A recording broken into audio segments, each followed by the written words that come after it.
মানুষের মধ্যে একটা বিচিত্র প্রবৃত্তি থাকে অন্য সকলের বিষয়ে, তাদের জীবনের বিষয়ে, তাদের ব্যক্তিত্বের বিষয়ে, তাদের ভবিষ্যতের বিষয়ে অনুমান করা। এটা হলো অনুচিত। কারোর অতীতকালকে দেখে লোকে ভবিষ্যৎ বলে দিতে পারেন, বর্তমানকে দেখে ভবিষ্যতের বিষয়ে অনুমান করে ফেলেন। উদাহরণ দিতে হলে বলবো, কোনো দাসকে দেখুন, ওকে দেখে লোকে বলে যে ওর ভবিষ্যৎ সেটাই হতে পারে, অনুমান করে ফেলেন। আর এই রাজাকে দেখুন, উনি তো কত সুখী হবেন, উনি তো জগতের সব থেকে অধিক সুখী মানুষ, কত সুখ সুবিধা আছে ওনার কাছে, ধারণা করে ফেলেন। তবে সত্য তো এটাই যে কারোর ব্যক্তিত্বের বিষয়ে, তাদের ভবিষ্যতের বিষয়ে আপনি পূর্ণ সত্য কখনোই বলতে পারবেন না, শুধু অনুমান করতে পারবেন। আর এই অনুমান করে সত্যি কোনো লাভ হয় না, কারণ এই কাল সেটা হলো অত্যন্ত শক্তিশালী। কালো থেকে কালোতর কয়লাকেও হিরেতে পরিণত করতে পারে, অনেক বড় বড় রাজাকেও বিদূষক বানিয়ে ফেলতে পারে এক মুহূর্তেই। তাহলে আপনি অনুমান করে কি লাভ? কি পেলেন অনুমান করে? সেই জন্য কারোর বিষয়ে কোনো অনুমান করবেন না, তার ভবিষ্যতের বিষয়ে অনুমান করতে যাবেন না, কারোর বিষয়ে কোনো ধারণা করে নেবেন না। কিছু করতে হলে ভালোবাসুন, সবার মধ্যে ভালোবাসা ছড়ান, সবার মধ্যে ধন্যাত্মক ভাব ছড়ান।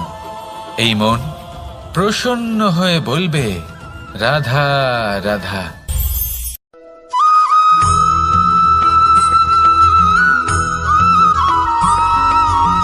পঞ্চতত্ত্বের মধ্যে দ্বিতীয় তত্ত্ব হল ধরণী, ভূমি, যাকে আমরা ধরণী মাতা বলি। এই ধরণী ধৈর্য ধারণ করে, আর এর ওপরেই আমাদের সমগ্র সংসার নির্ভরশীল। কারণ এই ভূমি সহ্য ক্ষমতা রাখে, এর সহ্য ক্ষমতা হলো অপরিসীম। সন্তান যতই আঘাত প্রদান করুক না কেন, প্রেম পূর্বক সহ্য করে, আর তার বদলে অমূল্য রত্ন প্রদান করে। সন্তান যদি হাল চালায়, তাহলে তার বদলে তাকে অন্ন প্রদান করে। এটাই হলো ধরণী। এবার এর থেকে আমরা কি শিক্ষা পেতে পারি? এটাই যে কারোর জন্য কিছু করা বা কাউকে কিছু দেওয়া মনে কোনো কামনা ছাড়াই। আর এই কথাটা বুঝে যান, যদি কারোর জন্য কামনা না রেখে বা কোনো পাওয়ার আশা না রেখে কারোর জন্য কিছু করেন বা কারোকে কিছু দেন, যদি এটা আপনি শিখতে পারেন, তবে আপনি ভালোবাসতে শিখে গেছেন। আর সেই জন্যই এই ধরিত্রীকে মাতা বলা হয়। কারণ মাতা শুধু উনি নন যিনি গর্ভে সন্তানকে ধারণ করেন, মাতা তো উনিও যিনি জীবন বাঁচতে শেখান, যিনি জীবন বাঁচার উদাহরণ প্রদান করেন। তাহলে ধরণীর থেকে এই নিঃস্বার্থ ভাব শিখুন, নিঃস্বার্থ ভালোবাসা শিখুন, আর এই ভালোবাসার সাথেই বলুন, রাধা রাধা।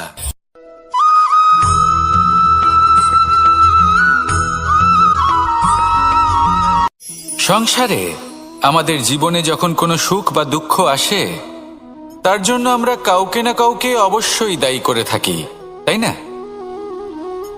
এই ব্যক্তি আমাদের সাথে এরকম কাজ করেছেন, তাই আমার সাথে এমন হলো। ওই ব্যক্তি যদি এমনটা না করতেন, তাহলে আজ আমি ওই স্থানে পৌঁছতে পারতাম। সবই আপনার দৃষ্টিভঙ্গির ওপর নির্ভরশীল। আর যদি আপনার দৃষ্টিভঙ্গি এমন হয়, তাহলে তা অনুচিত। সত্যি কথা বলতে, এই সংসারে ভিন্ন ভিন্ন ধরনের মানুষ আছে। এটা আপনার ওপর নির্ভর করছে কিভাবে তাদের স্বাগত জানাবেন। একবার ভাবুন, আমি আমার দুটো হাত সামনে নিয়ে এলাম, দুটো মুঠো খুলে দিলাম। দুই প্রকারের মানুষ আসবেন, কিছু না কিছু দিয়ে যাবেন।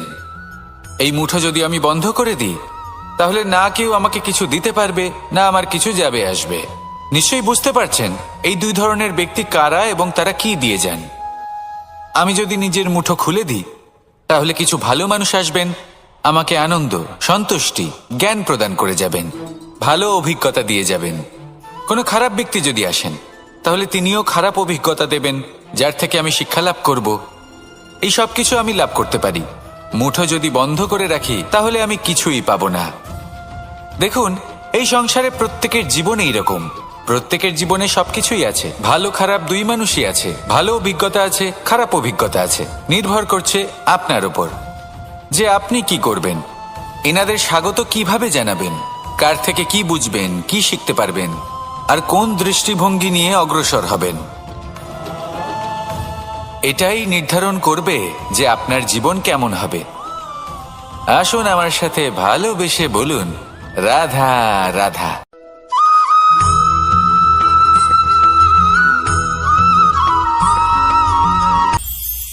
এটা হলো ধান গাছ। এর থেকে যে চাল উৎপন্ন হয় তা মানুষ গ্রহণ করেন। আর এটা কি? এ হলো জংলি ঘাস।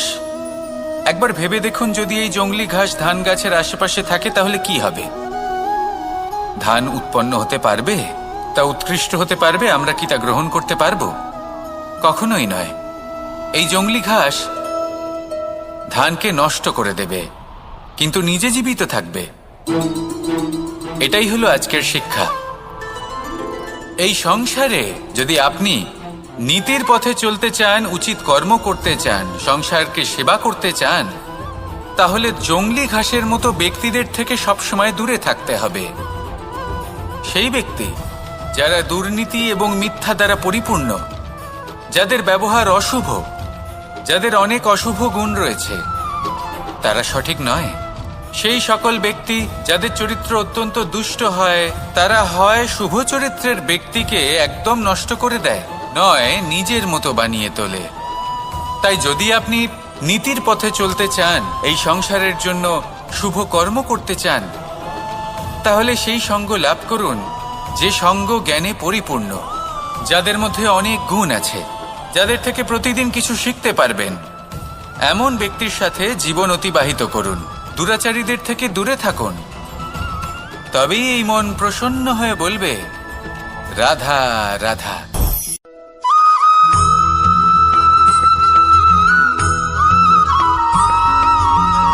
মানুষের মানসিকতা এমন হয় যে সে যতটা করে আশা করে যে তার থেকে অনেক বেশি তার বদলে সে পাবে। দেখুন, সবকিছুই আপনার ভাবনা চিন্তার উপর নির্ভর করছে। আপনি যদি ফলের বিষয়ে ভেবে কর্ম করতে থাকেন তাহলে সেটা অনুচিত। জীবনের আসল আনন্দ হলো নিজের কর্ম করতে থাকা, ফলের চিন্তা করা উচিত নয়। যদি আপনি এরকম ভাবেন যে আমি এতটা করছি, আমার এতটা পাওয়া উচিত, সেই ভাবনা অনুচিত। যদি আপনি সেবার মানসিকতা নিয়ে কর্ম করতে থাকেন, কর্মচক্রে প্রবাহিত হন, যদি আপনি এমন ভাবনা রাখেন যে আমি এতটা পাচ্ছি তাই এর থেকে অনেক বেশি আমি কর্ম করব, তাহলে নিশ্চিত রূপে আপনি যতটা করছেন তার থেকে অনেক বেশি আপনি পাবেন। আপনার আশার থেকে অনেক বেশি আপনি পাবেন। শুধু জীবনে অনেক বেশি কাজ করতে থাকুন, ফলের চিন্তা করবেন না। আর মনে রাখবেন, এই ভাবনাই সব থেকে বড় বীজ।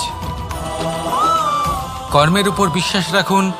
জীবনে যা যা আপনি চান সবই সুখময় হবে।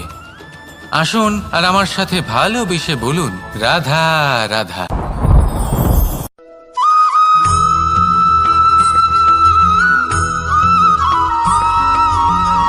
আপনি কখনো কোনো বাজকে নিজের বাসা বানাতে দেখেছেন? এই বাজ যখনই কোনো বাসা বানায় তখন উঁচু গাছের ডালে বা কোনো পর্বতের শিখরে বাসা বানায়, অনেক উচ্চতায়। আর সেখানে তার সন্তানও জন্মগ্রহণ করে। যখন এই সন্তানেরা জন্মায় তখন এই বাজ খুবই ভালোবেসে এবং খুব সাবধানে এদের পালন পোষণ করে। নিজের ঠোঁট দিয়ে তাদের ঠোঁটে খাবার পরিবেশন করে। কিন্তু যেই সেই সন্তানেরা হৃষ্টপুষ্ট হয়ে যায় এবং সেই কথা বাজ নিজে বুঝতে পেরে যায়, সেই বাজ নিজেই সেই বাসা ছিন্ন ভিন্ন করে দেয়। সেই সন্তান যাদের সবেমাত্র ডানা গজিয়েছে, কিভাবে উড়তে হয় তারা জানে না, সেই সন্তানগুলিকে উচ্চতা থেকে ঠেলে দেয়। সেই সন্তান প্রথমে ভয়ভীত হয়ে যায়। তারা সামনে মৃত্যুকে দেখতে পেয়ে ভয়ের কারণে তাদের ডানা ঝাপটাতে থাকে। আর সেই প্রক্রিয়াতেই সেই সন্তানগুলি উড়তে শুরু করে দেয়। এবার এই ঘটনায় আমরা কি শিক্ষা পেতে পারি? এটাই, যদি আপনি মাতা পিতা হন তাহলে নিজের সন্তানকে অবশ্যই স্নেহ করুন, কিন্তু তাদেরকে নিজের আঁচলের তলায় বেঁধে রাখবেন না।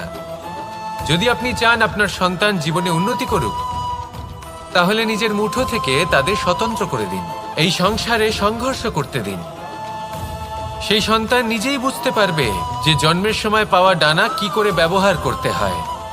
আর আপনার চোখের সামনে আপনার সন্তান এই আকাশে উড়তে থাকবে। তাহলে আসুন আমার সাথে ভালোবেসে বলুন, রাধা রাধা।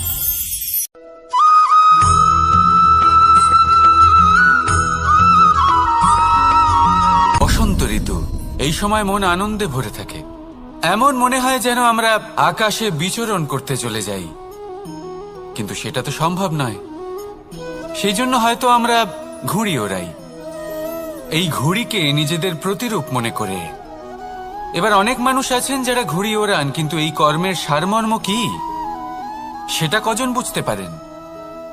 আপনি এটা মনে করুন যে আপনি হলেন সেই ঘুড়ি, আর এই সুতো যিনি ধরে রয়েছেন তিনি হলেন পরমাত্মা।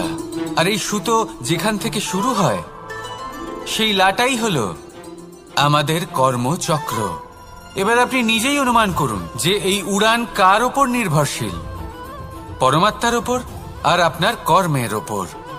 যদি পরমাত্মা আপনার হাত ধরে থাকেন, আপনার সাথে থাকেন, যদি আপনি শুভ কর্ম করতে থাকেন, আপনি এই আকাশে উড়তে থাকবেন। কিন্তু কোথাও যদি পরমাত্মার সাথে এই বন্ধন ছিন্ন হয়, আপনার কর্মচক্র খারাপ হয়ে যায় বা থেমে যায়, তাহলে আপনার এই ঘুড়ি কেটে যাবে আর দূরে কোনো গাছের ডালে গিয়ে আটকে যাবে।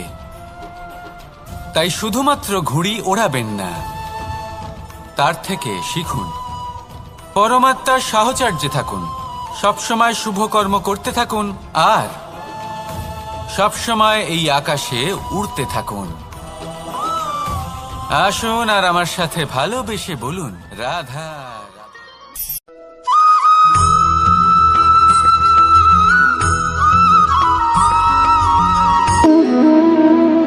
সম্পর্ক হলো আমাদের জীবনের একটি আধার।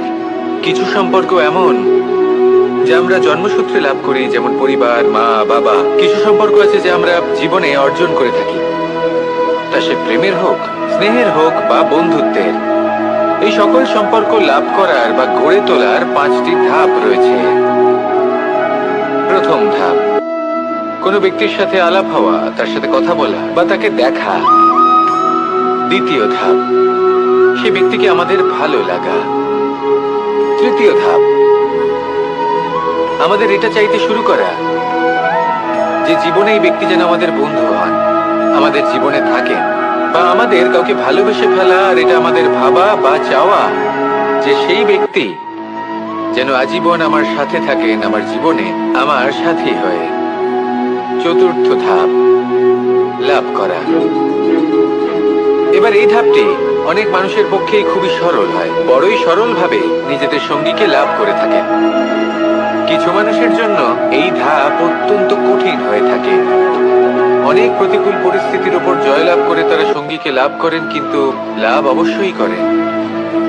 এরপরে আসে পঞ্চম, অন্তিম এবং সব থেকে গুরুত্বপূর্ণ ধাপ। সেটা হলো সেই সম্পর্ক পালন করা। এটা হলো এমন এক বিষয় যা প্রত্যেক মানুষের শেখা উচিত। যদি ব্যক্তি নিজের জীবনে সম্পর্ক রক্ষা করতে শিখে যান, তবে প্রত্যেক সম্পর্ক তার জীবনকে স্বর্গ করে তুলবে। আসুন আর আমার সাথে ভালোবেসে বলুন, রাধা রাধা।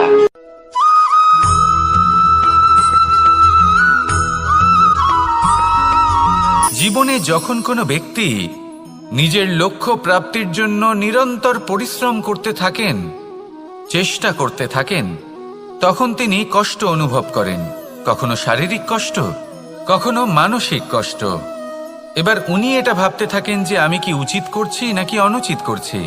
কারণ অন্যদিকে এমন একজন ব্যক্তিও আছেন যিনি একদমই পরিশ্রম চেষ্টা করছেন না। তিনি মদিরা পান করেন, বিলাসিতায় জীবন কাটান, অলস প্রকৃতির হয়ে ওঠেন, নিদ্রাতে বিলীন হয়ে থাকেন আর ভাবেন যে তিনি সুখ লাভ করছেন। কিন্তু এরকম কেন হয়? কারণ যখন আমরা সৎ পথে থাকি, উচিত পথে চলি, লক্ষ্য প্রাপ্ত করার জন্য চেষ্টা করতে থাকি, তখন আমাদের ভেতরে থাকা নেতিবাচক শক্তি এবং পাপ এই দেহকে ত্যাগ করে দেয়। আর এই অনুভূতিটাই আমাদের দুঃখের অনুভূতি দেয়, কষ্ট দেয়। এবার সেখানে যদি আমরা কুপথে চলি, অনুচিত পথে চলতে থাকি, তাহলে আমাদের ভেতরে থাকা পুণ্য এবং ধনাত্মক শক্তি আমাদের দেহ ত্যাগ করে দেয়। আর এই অনুভূতির কারণেই আমরা সুখ অনুভব করি। কিন্তু কখনো ভাববেন যে এই সুখ বেশি সময় পর্যন্ত থাকে না।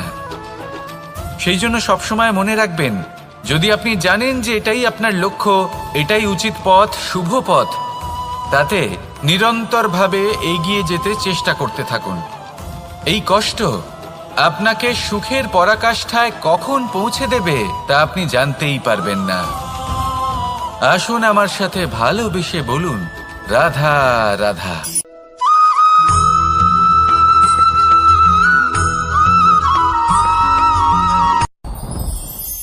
সাথী। সাথী এই শব্দটির ব্যাখ্যা কে কিভাবে করে? মিত্র, সখা, বন্ধু। কিন্তু অর্থ একটাই, তিনি যিনি আপনার সঙ্গী হন আর তিনি যার সাথী আপনি হন। এবার সব থেকে বড় প্রশ্ন হলো এটাই যে তিনি কে হতে পারেন যাকে আপনি আপনার সাথী বলে মেনে নিতে পারেন, নিজের সখা, নিজের মিত্র, নিজের বন্ধু মেনে নিতে পারেন। আপনার সাথী হলেন তিনি যিনি দুঃখের সময় আপনার পাশে থাকবেন, আপনার হাত ধরে থাকবেন। আপনার সাথী হলেন তিনি যার হাত আপনি নিজের সুখের দিনে ধরে থাকবেন। সেই সাথীরই হাত ধরুন যিনি দুঃখে সবসময় আপনাকে সাহায্য করার জন্য তৎপর হয়ে থাকেন, আপনার পাশে থাকেন, আর যাকে সুখের দিনে আপনি আপনার সাথে রাখতে পারেন। আর যখন আপনার সাথে আপনার এই সাথী থাকবে, তখন আপনি এটা বুঝবেন যে যখন জীবনে দুঃখ আসে, তখন এই দুঃখ কমে যায়, সবার মধ্যে ভাগ হয়ে যায়। আর যদি তখন সুখ আসে, তাহলে সেটা সবার উপস্থিতিতে আরো বেড়ে যায়। এটাই হলো প্রেম, এটাই হলো ভালোবাসা, এটাই হলো সঙ্গ। যেমন সম্পর্ক আমার আর রাধার মাঝে। তাহলে আসুন আর আমার সাথে ভালোবেসে বলুন, রাধা রাধা।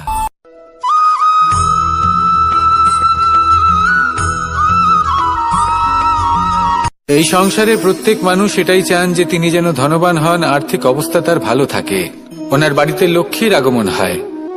কিন্তু সেটা হবে কি করে, সেটাই হলো প্রশ্ন। কেউ বলেন যে যদি পরিশ্রম করো তাহলে ধন অর্জন সম্ভব, কেউ বলেন যে যদি বিদ্যা লাভ হয় তবেই ধন অর্জন সম্ভব, কেউ বলেন যে যদি বলশালী হও তবেই সম্পন্ন থাকবে। ভালো কথা, যদি তাই হয়ে থাকে, তবে দিনমজুর সারা দিন পরিশ্রম করেন, তিনি কেন ধনী হন না?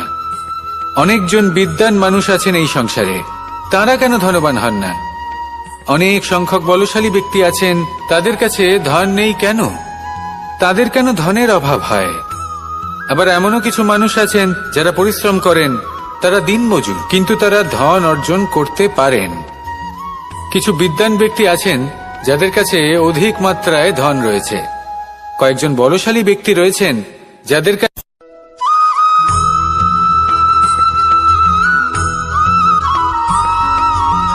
পঞ্চতত্ত্বের মধ্যে দ্বিতীয় তত্ত্ব হল ধরণী, ভূমি, যাকে আমরা ধরণী মাতা বলি।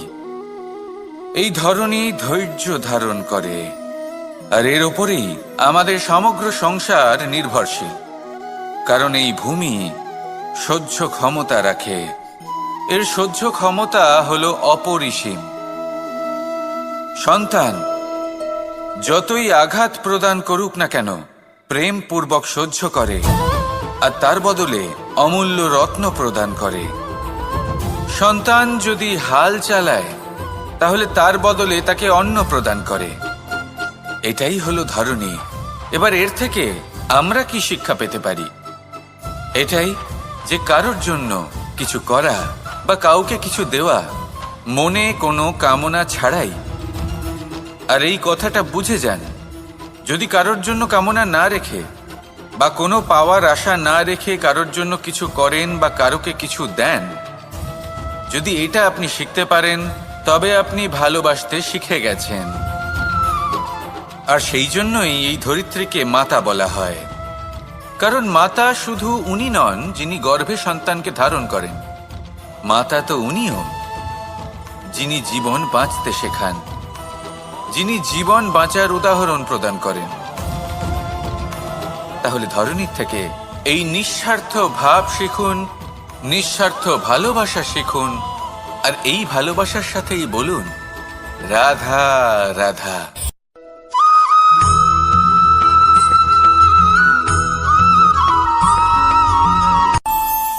আমাদের মনে যখন কোনো প্রশ্ন ওঠে, কোনো দ্বন্দ্ব জাগে, তখন আমরা যাই আমাদের গুরুর কাছে, আমাদের আরাধ্যের কাছে গিয়ে জিজ্ঞেস করি।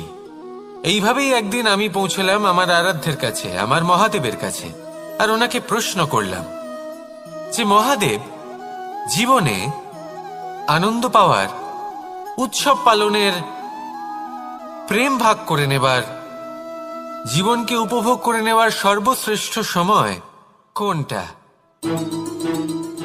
মহাদেব হাসলেন আর উনি বললেন, জীবনে উৎসব পালনের সব থেকে শ্রেষ্ঠ দিন হল মৃত্যুর ঠিক আগের দিনটা। প্রেম ভাগ করে নেওয়ার সব থেকে শ্রেষ্ঠ মুহূর্ত হল মৃত্যুর ঠিক আগের মুহূর্ত। জীবনকে উপভোগ করে নেওয়ার সর্বশ্রেষ্ঠ প্রহর হল মৃত্যুর এক প্রহর পূর্বে। তখন আমি চমকে গেলাম। আমি বললাম, কিন্তু মহাদেব, মৃত্যু তো অনিশ্চিত, আমরা জানিও না কবে আমাদের মৃত্যু হবে। মহাদেব আবার হাসলেন। উনি বললেন যে যদি আমরা এভাবে জীবন কাটাই যে আমরা জীবনের প্রত্যেক দিন, প্রত্যেক মুহূর্ত, প্রত্যেক প্রহর শেষ বলে মনে করি, তাহলে আমাদের সমস্ত জীবন আনন্দের সাথেই অতিবাহিত হবে। কি বলেন?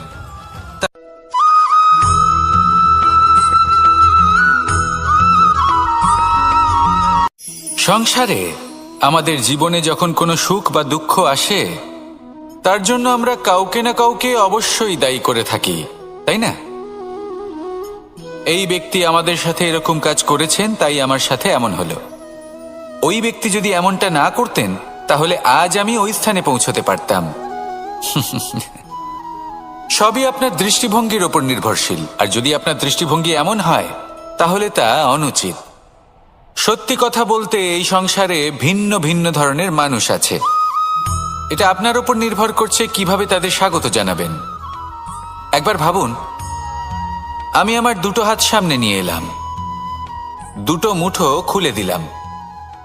দুই প্রকারের মানুষ আসবেন, কিছু না কিছু দিয়ে যাবেন। এই মুঠো যদি আমি বন্ধ করে দিই, তাহলে না কেউ আমাকে কিছু দিতে পারবে, না আমার কিছু যাবে আসবে। নিশ্চয়ই বুঝতে পারছেন এই দুই ধরনের ব্যক্তি কারা এবং তারা কি দিয়ে যান।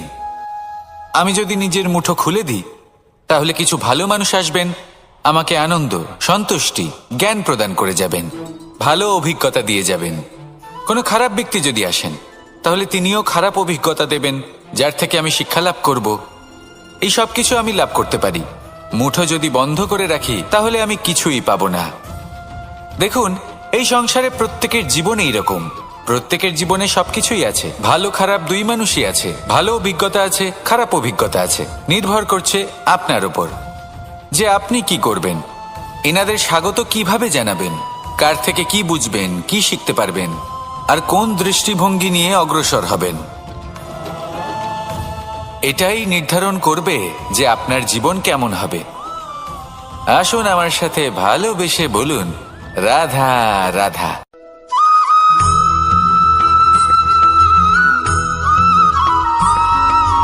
জীবনে অগ্রসর হওয়ার জন্য আমাদের কাকে প্রয়োজন হয়?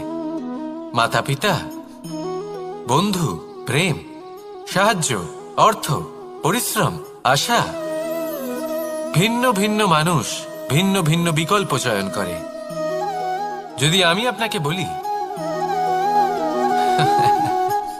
তাহলে জয় আর পরাজয়ের মন্ত্র দুটো শব্দের উপর নির্ভর করে, মেনে নেওয়া আর দৃঢ় হওয়া। যদি মেনে নেন, তাহলে হেরে যাবেন। যদি দৃঢ় হন, তাহলে নিশ্চিত রূপে জয়ী হবেন।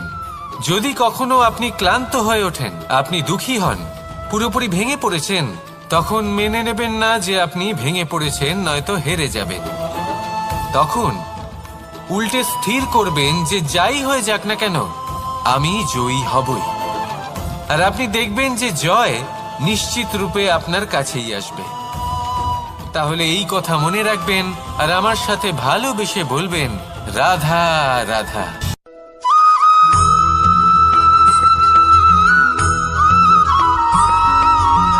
ভালো, শুধু ওনাদের কঠোর ব্যবহার দেখলে আমরা একটু ভয় পেয়ে যাই। এবার ওনাদের এই কঠোর ব্যবহার আমাদের ভালো না লাগলেও অত্যন্ত আবশ্যক, কারণ মাতার থেকে আমরা যে শক্তি লাভ করি তা যেন নিয়ন্ত্রণ হারিয়ে বিধ্বংসী না হয়ে ওঠে। আমরা যেন কোনো কুপথে না চলে যাই, আমরা কখনো যেন দোষ না করে ফেলি। শুধু সেই জন্য পিতা এবং গুরু একটু কঠোর হয়ে ওঠেন, এবং ওনাদের এই কঠোর আচরণ ভবিষ্যতে গিয়ে আমরা অবশ্যই বুঝতে পারি। জীবনে কিছু বছর আমরা এগিয়ে যাই আর তারপর আমরা বুঝতে পারি যে বাবা এবং গুরু আমাদের যথেষ্ট ভালোবাসতেন, কিন্তু ওনাদের ভালোবাসার বহিঃপ্রকাশ আলাদা। প্রয়োজনীয় হলো এটা দেখার, এটা বোঝার যে শুরু থেকে আমাদের প্রতি ওনাদের আচরণ কেমন ছিল। ওনাদের কঠোর হওয়ার পেছনে ওনাদের ভালোবাসাটা বোঝার চেষ্টা করুন, ওনাদের চিন্তাটা বোঝার চেষ্টা করুন, ওনাদের পথপ্রদর্শনের আড়ালে আপনার ভবিষ্যতের জন্য যে পরিকল্পনা ওনারা করেছেন সেটা বোঝার চেষ্টা করুন। তখন আপনারা বুঝতে পারবেন ওনাদের ভালোবাসাকে। আপনার মনের মধ্যে আপনা থেকেই ওনাদের প্রতি সম্মান জেগে উঠবে। নিজের পিতা এবং নিজের গুরু এই দুজনের প্রতি কৃতজ্ঞতা প্রকাশ করুন আর আমার সাথে ভালোবেসে বলুন, রাধা রাধা।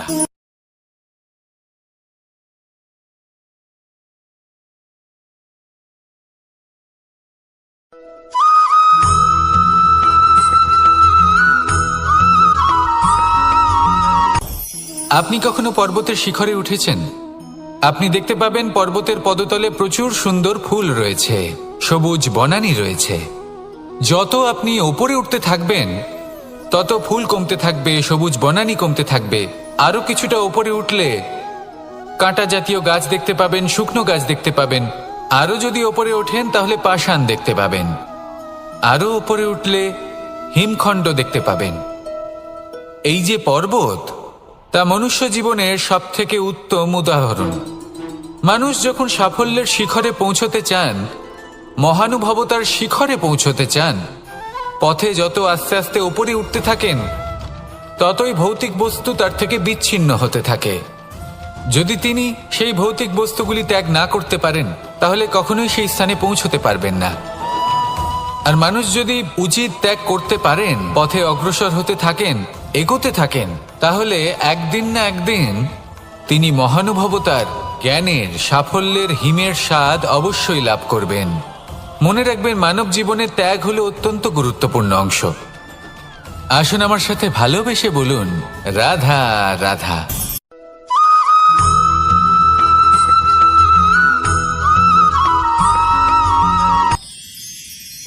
মানুষ তার জীবনে দুই ধরনের পরিস্থিতিকে খুব ভয় পায়।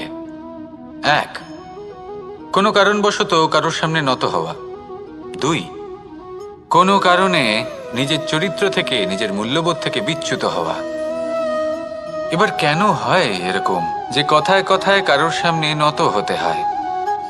কেন বারংবার নিজের চরিত্র থেকে চ্যুত হতে হয়? এরকম কেন হয়? এটা তখনই হয় যখন আমাদের শিক্ষা এবং মূল্যবোধের অভাব থাকে। যদি মানুষের মধ্যে প্রকৃত শিক্ষা থাকে তাহলে এই সংসারে কোনো সময় এবং কারোর সামনেই নত হওয়ার কোনো প্রয়োজন নেই। যদি মানুষের মধ্যে মূল্যবোধ থাকে তাহলে তাকে নিজের মূল্যবোধ বা চরিত্র থেকে বিচ্যুত হতে হয় না, তা সে যাই হয়ে যাক না কেন।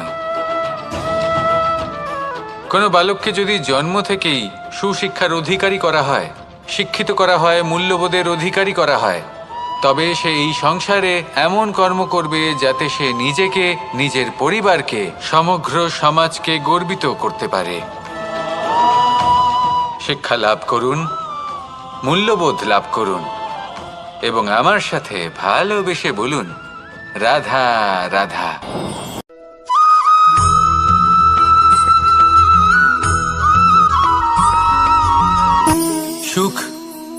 দুঃখ এবং শক্তি। এই তিন হলো এই সংসারের ত্রিদেবের মতো। আমাদের জীবনে যা কিছু ঘটছে এই তিনটির ভিত্তির উপরেই হচ্ছে। আসলে এই সংসারের একটা নিয়ম আছে, যখনই আপনি কিছু লাভ করেন এই সংসার আপনার পরীক্ষা নেয়। এটা জানার জন্য আপনার পরীক্ষা নেয় যে আপনি যা কিছুই লাভ করেছেন আপনি কি আদৌ সেটার যোগ্য কিনা। ঠিক সেইভাবেই এই সুখ, দুঃখ এবং শক্তি আপনার পরীক্ষা নিয়ে থাকে।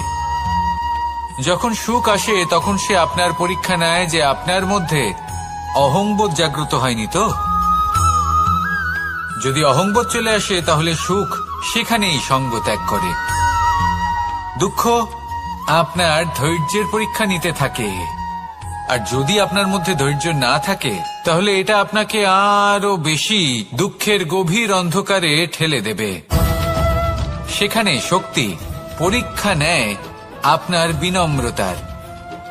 যদি আপনি বিনম্র না হন তাহলে হয় এই শক্তি আপনার সঙ্গ ত্যাগ করবে, নয় এই শক্তি বিনম্রতার অভাবে আপনার পতনের কারণ হতে পারে। এই সংসারে যে কোনো ব্যক্তি যিনি এই পরীক্ষায় উত্তীর্ণ হয়ে থাকেন এই জীবনে তিনি সাফল্য লাভ করেন। আসুন আমার সাথে ভালোবেসে বলুন, রাধা রাধা।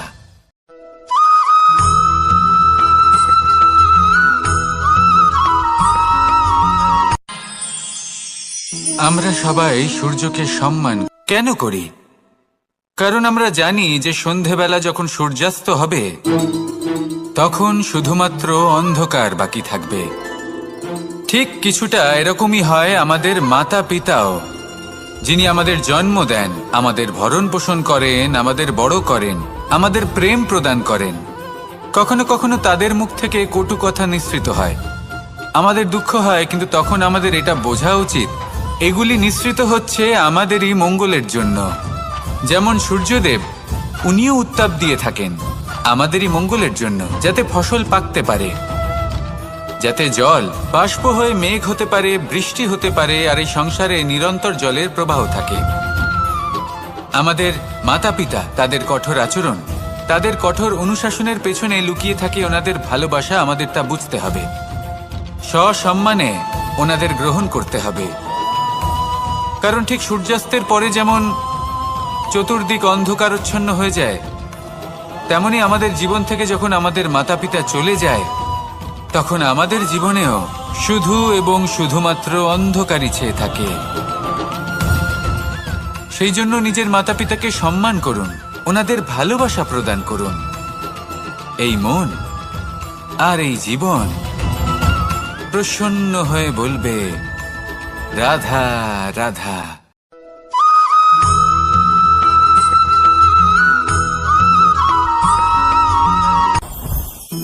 জীবনে কিছু শেখা অত্যন্ত গুরুত্বপূর্ণ। এবার কি কি শিখতে হবে সেই সব শেখানোর জন্য অনেক শিক্ষক রয়েছেন, কিন্তু কি শিখবেন না আর কি করবেন না এটা আমাদের নিজের অভিজ্ঞতা দিয়ে শিখতে হয়। কিন্তু তার মানে এটা নয় যে যদি আপনাকে শিখতে হয় যে আগুনের তাপ কতটা, আপনাকে আগুনের মধ্যে হাত দিতে হবে। না, অন্য কারোর অভিজ্ঞতা দ্বারাও শিখতে পারেন। প্রশ্ন শুধুমাত্র একটাই যে আপনি কি শিখতে চান নাকি চান না। যদি আপনি এটাই ভাবেন যে আমি শুধুই নিজের অভিজ্ঞতা দ্বারাই শিখতে চাই, তাহলে জীবনকাল ছোট মনে হবে, অনেক কিছুই শিখতে পারবেন না। তাই নিজের সাথে সাথে বড়দের অভিজ্ঞতা দ্বারাও শেখা শুরু করে দিন। এই সংসারের অভিজ্ঞতা দ্বারা শিখতে শুরু করে দিন। আর এটা নিশ্চিত রূপে শেখা আবশ্যক যে কখন কি করবেন না, কোথায় থামতে হবে আর কোথায় থামবেন না। তাহলে আসুন আর আমার সাথে ভালোবেসে বলুন, রাধা রাধা।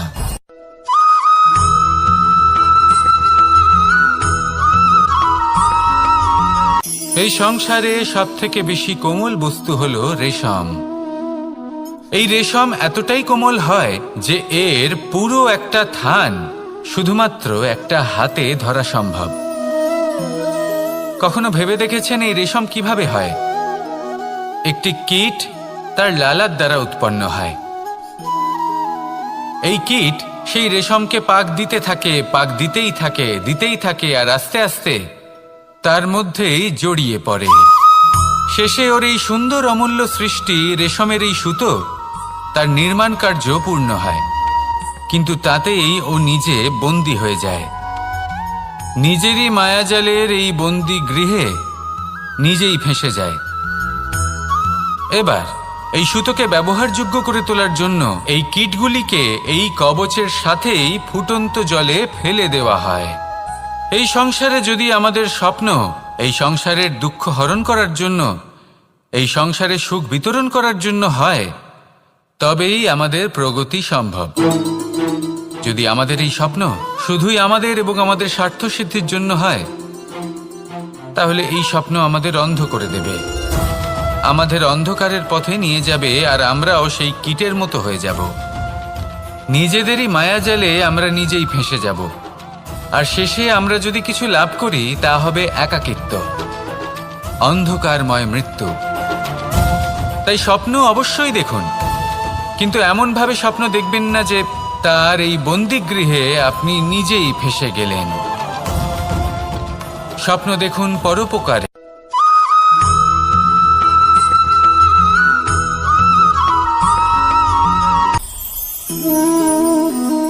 শক্তি এক অত্যন্ত বিচিত্র বস্তু, বা বলতে পারেন অনুভূতি। পিতা সবসময় চান যেন তিনি তার শক্তি পুত্রকে। আসুন আপনাকে সহজে বোঝাই। যদি আপনি সুপাত্র হন আর আপনাকে শক্তি দেওয়া হয়, তাহলে আপনি সেই শক্তির গুরুত্ব বুঝবেন, কোথায় সেই শক্তি প্রয়োগ করা উচিত সেটা বুঝবেন। আর এটা যেহেতু অর্জন করা শক্তি হবে, সেই শক্তির অপব্যবহার হবে না। কিন্তু যদি এই আপনি কুপাত্র হন আর যদি আপনাকে এই শক্তি দেওয়া হয়, তাহলে কি হবে? দেখতে গেলে এই শক্তি আপনি দান হিসেবে পেয়েছেন, তাই না আপনি এই শক্তির গুরুত্ব বুঝবেন আর না এর প্রয়োগ আপনি জানবেন। তার অপব্যবহার হওয়া সুনিশ্চিত। তাই যদি আপনি কোনো শক্তি অর্জন করতে চান, তাহলে আগে তার যোগ্য হয়ে উঠুন, পুত্র নয় পাত্র হয়ে উঠুন। আর আমার সাথে ভালোবেসে বলুন, রাধা রাধা।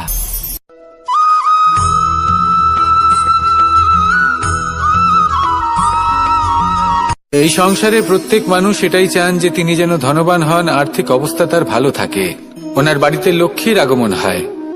কিন্তু সেটা হবে কি করে, সেটাই হলো প্রশ্ন।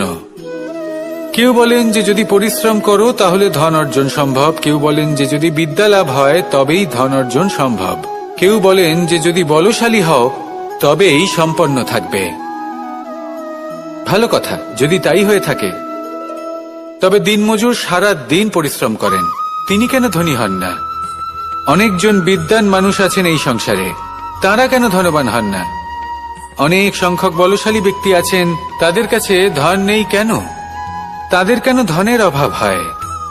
আবার এমনও কিছু মানুষ আছেন যারা পরিশ্রম করেন, তারা দিনমজুর, কিন্তু তারা ধন অর্জন করতে পারেন। কিছু বিদ্বান ব্যক্তি আছেন যাদের কাছে অধিক মাত্রায় ধন রয়েছে, কয়েকজন বলশালী ব্যক্তি রয়েছেন যাদের কাছে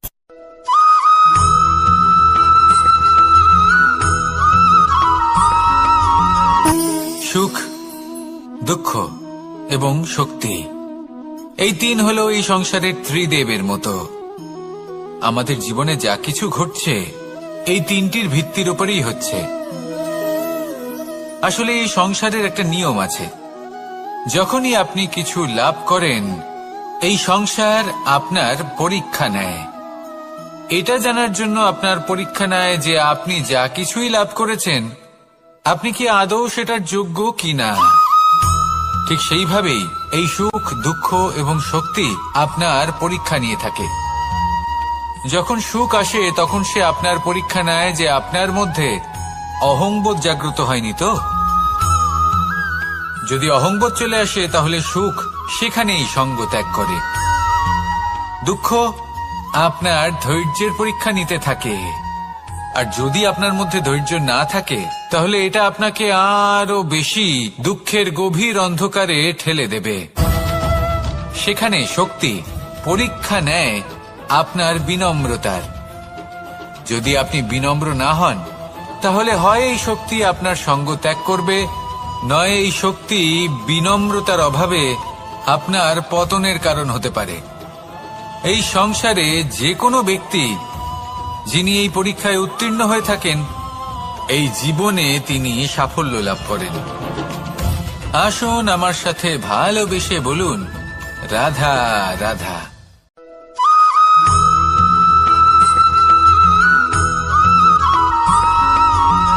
পঞ্চতত্ত্বের মধ্যে দ্বিতীয় তত্ত্ব হল ধরণী, ভূমি, যাকে আমরা ধরণী মাতা বলি। এই ধরণী ধৈর্য ধারণ করে, আর এর ওপরেই আমাদের সমগ্র সংসার নির্ভরশীল। কারণ এই ভূমি সহ্য ক্ষমতা রাখে, এর সহ্য ক্ষমতা হল অপরিসীম। সন্তান যতই আঘাত প্রদান করুক না কেন, প্রেম পূর্বক সহ্য করে, আর তার বদলে অমূল্য রত্ন প্রদান করে। সন্তান যদি হাল চালায়, তাহলে তার বদলে তাকে অন্ন প্রদান করে। এটাই হলো ধরণী। এবার এর থেকে আমরা কি শিক্ষা পেতে পারি? এটাই যে কারোর জন্য কিছু করা বা কাউকে কিছু দেওয়া মনে কোনো কামনা ছাড়াই। আর এই কথাটা বুঝে যান, যদি কারোর জন্য কামনা না রেখে বা কোনো পাওয়ার আশা না রেখে কারোর জন্য কিছু করেন বা কারোকে কিছু দেন, যদি এটা আপনি শিখতে পারেন, তবে আপনি ভালোবাসতে শিখে গেছেন। আর সেই জন্যই এই ধরিত্রীকে মাতা বলা হয়। কারণ মাতা শুধু উনি নন যিনি গর্ভে সন্তানকে ধারণ করেন, মাতা তো উনিও যিনি জীবন বাঁচতে শেখান, যিনি জীবন বাঁচার উদাহরণ প্রদান করেন। তাহলে ধরণীর থেকে এই নিঃস্বার্থ ভাব শিখুন, নিঃস্বার্থ ভালোবাসা শিখুন, আর এই ভালোবাসার সাথেই বলুন, রাধা রাধা।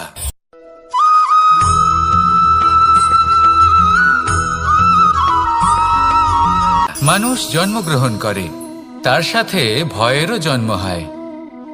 ছোটবেলা থেকেই আমাদের মনে কোনো না কোনো প্রকারের ভয় থেকেই যায়।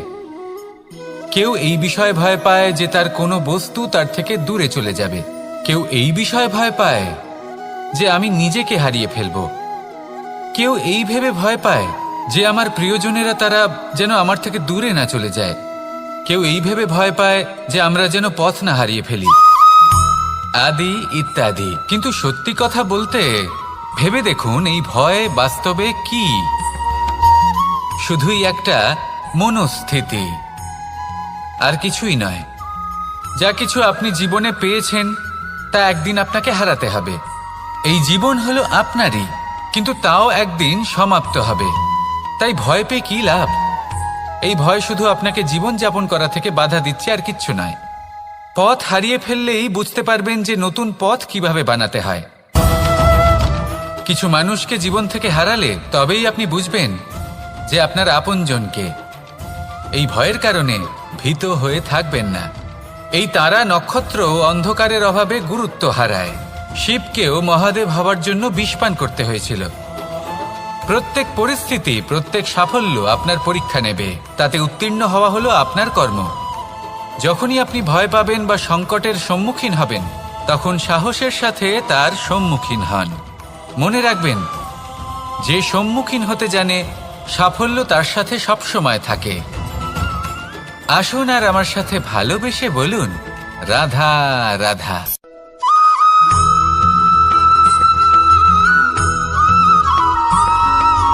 জীবনে অগ্রসর হওয়ার জন্য আমাদের কাকে প্রয়োজন হয়? মাতা পিতা, বন্ধু, প্রেম, সাহায্য, অর্থ, পরিশ্রম, আশা।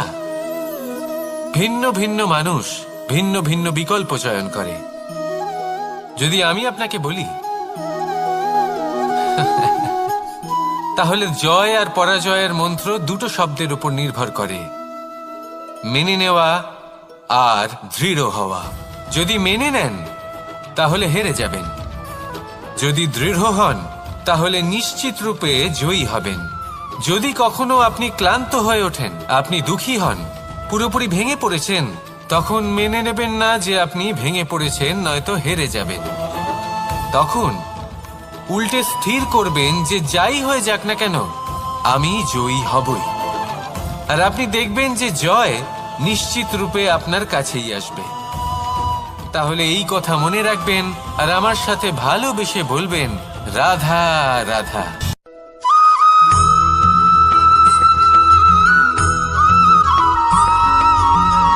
এই সংসারে কোনো বস্তু হোক বা ব্যক্তি হোক, তার একার গুরুত্ব কিন্তু খুব বেশি নয়। একটা উদাহরণ হিসেবে বৃষ্টির ফোঁটাকে ভেবে দেখুন। যদি একটি বৃষ্টির ফোঁটা হয় তাহলে তার খুব বেশি গুরুত্ব থাকে না, কিন্তু যখন সহস্র বৃষ্টির ফোঁটা মেঘের মধ্যে দিয়ে ঝরে পড়ে, তখন সেটা বর্ষার রূপ ধারণ করে। সেই বর্ষা যা এই প্রকৃতিকে শান্ত করে। সেইভাবেই পাথরের ছোট টুকরো, তার খুব বেশি গুরুত্ব থাকে না, কিন্তু যখন অসংখ্য পাথরের টুকরো একত্রিত হয় তখন তা পর্বতের আকার ধারণ করে। সেইভাবেই কিছু মানুষ যখন একত্রিত হন তখন তৈরি হয় পরিবার, কিছু পরিবার যখন একত্রিত হয় তখন তৈরি হয় সমাজ, যখন অনেক সংখ্যক সমাজ একত্রিত হয় তখন তৈরি হয় রাজ্য। এবার এই রাজ্যের সবথেকে গুরুত্বপূর্ণ ব্যক্তি হতে পারেন রাজা, কিন্তু তাও সেই রাজা একা কিছু করতে পারেন না। যুদ্ধ লড়ার সময় তারও নিজের সৈন্যদলকে প্রয়োজন পড়ে। কিন্তু এই সংসারে এমন একজন ব্যক্তি আছেন যিনি একাই সব কাজ করতে থাকেন, এবং সেই ব্যক্তি হলেন মা। আমাদের জীবনে একজন পিতার ভূমিকা কিন্তু নিঃসন্দেহে অমূল্য, কিন্তু আমাদের সকলের জীবনে যে ভূমিকা একজন মায়ের তা অন্য কারোর থাকে না। একজন মা একাই সন্তানকে বড় করতে পারেন, সংস্কারী করে তুলতে পারেন, তার জন্য পরিশ্রম করেন। আর এত কিছু কাজ করার পরেও তার কাজের জন্য তিনি প্রশংসা অবশ্য পান না। উল্টে যদি সেই সন্তান অনুচিত পথে চালিত হয়, অনুচিত কর্ম করে, তখন সেই মাকেই অপবাদের পাত্র হয়ে উঠতে হয়। আমাদের জীবনে মায়ের যোগদান কতটা সেটা বুঝুন। আপনাকে বড় করে তোলার জন্য উনি কতটা পরিশ্রম করেছেন সেটা বুঝুন। আজ থেকে, এখন থেকে, এই মুহূর্ত থেকে মাকে সম্মান করতে শিখুন। যখন সময় পাবেন, যখন সুযোগ হবে, তখন তার প্রশংসা করুন, ওনারও ভালো লাগবে। আর মায়ের এই মমতার জন্য, তার এই ভূমিকার জন্য আসুন সবাই মিলে আমরা তাকে প্রণাম করি, আর সকলে মিলে ভালোবেসে বলি, রাধা রাধা।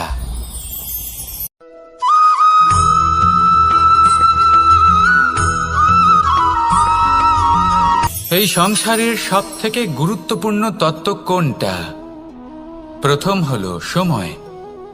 জন্ম থেকে মৃত্যু পর্যন্ত এই যে সময়, এটাই তো হলো জীবন। দ্বিতীয় হলো জীবন, যাতে আমরা সময়ের সদ্ব্যবহার করি, শ্রেষ্ঠ থেকে শ্রেষ্ঠতর কাজ করার চেষ্টা করি। বহু বছরের এই পরম্পরা, এই সংস্কৃতিকে এগিয়ে নিয়ে যাওয়ার চেষ্টা করি। এই সংসারে আমরা অংশগ্রহণ করতে চেষ্টা করি।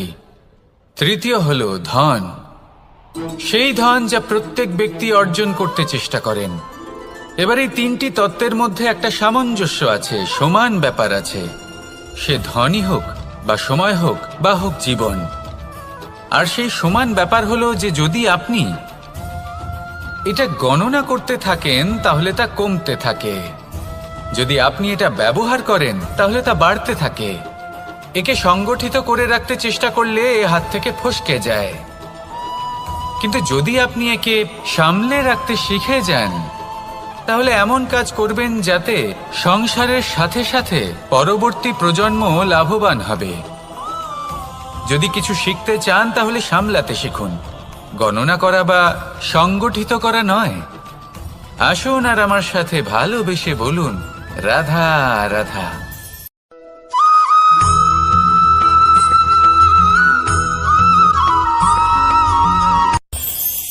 এই সংসারে আমরা প্রকাশ কোথা থেকে পাই? এর উত্তর বড়ই সরল। ভোরে যখন সূর্যোদয় হয় তখন প্রকাশের কিরণ আমাদের ঘরে এসে পৌঁছয়। এইভাবেই আমরা প্রকাশ লাভ করি। এবার এই প্রকাশের আলোতেই আমরা সারাদিনের কাজ সম্পন্ন করি। সন্ধে হয়ে যায়, সূর্যাস্তও হয়ে যায়, আর আমাদের ঘর যাতে অন্ধকার না হয় তার জন্য আমরা একটা প্রদীপ প্রজ্বলিত করি। এটাই ঘটে আমাদের জীবনেও। এবার প্রবাহমান আয়ুর সাথে আমরা আমাদের অন্তরে যদি একটা প্রদীপ প্রজ্বলিত করে নিই, তাহলে বিষয়টাই অন্যরকম হবে। এবার আপনি বলবেন কোন প্রকাশের কথা বলছি যা আমাদের অন্তরে জাগ্রত করা সম্ভব? আমাদের আত্মার মাঝে প্রেমের প্রকাশ জাগ্রত করার কথা বলছি। কারণ আমাদের এই জীবন এও হলো দিনের আলোর মতো। আজ প্রকাশ আছে, কিন্তু কোনোদিন অবশ্যই অস্ত হবে। কিন্তু অস্ত হবার আগে যদি আমরা আমাদের আত্মার মাঝে প্রেমের এই প্রকাশ উজ্জ্বলিত করে নিই, তাহলে আমাদের সন্ধ্যাকালও আমরা আনন্দে এবং প্রেমে যাপন করব। তাহলে আসুন আর আমার সাথে ভালোবেসে বলুন, রাধা রাধা।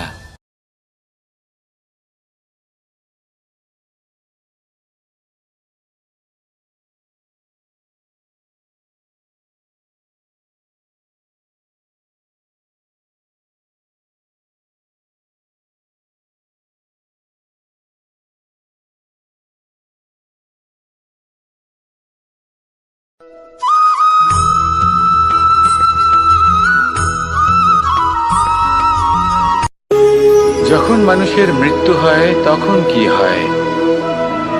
অনেক সংখ্যক মানুষ শোক পালন করতে চলে আসেন। যে ব্যক্তি মৃত্যু লাভ করেছেন তার অনেক বস্তু থাকে যেগুলো তার প্রিয়, যেগুলো তিনি ব্যবহার করেছেন। তার শয্যা, তার বস্ত্র, তার আভূষণ সবকিছু তার থেকে বিচ্ছিন্ন করা হয় এবং খালি হাতে তাকে শ্মশানের উদ্দেশ্যে রওনা করা হয়। আমি আপনাকে এই প্রশ্ন করতে চাই, আপনি এই সংসারে কি অর্জন করেছেন? ধন সম্পত্তি, বস্ত্র, আভূষণ, এই সব কিছু যে আপনি অর্জন করেছেন, আপনার মৃত্যুর পরে তা আপনার থেকে দূর হয়ে যাবে। এর উত্তর হলো একটাই, আপনার কর্ম। শুধু সেটাই আছে যা একান্ত আপনার, আর শুধু সেটাই এই সংসার থেকে চলে যাওয়ার পরেও সংসারেই জীবিত থাকবে। যদি আপনি দুষ্কর্ম করেন, তাহলে এই সংসার আপনাকে একটি অনুচিত উদাহরণ হিসেবে মনে রাখবে যে এই ব্যক্তি খুব পাপী ছিল, অনুচিত কর্ম করতেন। যে পথে তিনি চলেছেন সেই পথে কারোর চলা উচিত নয়। সেখানেই যদি আপনি সৎকর্ম করেন, তাহলে সংসার চিরকাল এটাই বলবে যে খুব ভালো মানুষ ছিলেন, সবাইকে ভালোবাসতেন, সবাইকে সাহায্য করতেন, আমার খুব প্রিয় মানুষ ছিলেন। এটাই হলো শ্রেষ্ঠ কর্ম।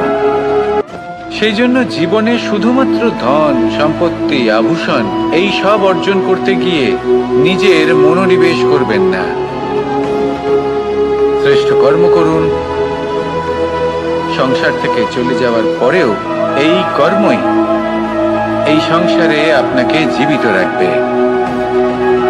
আসুন আমার সাথে ভালোবেসে বলুন, রাধা রাধা।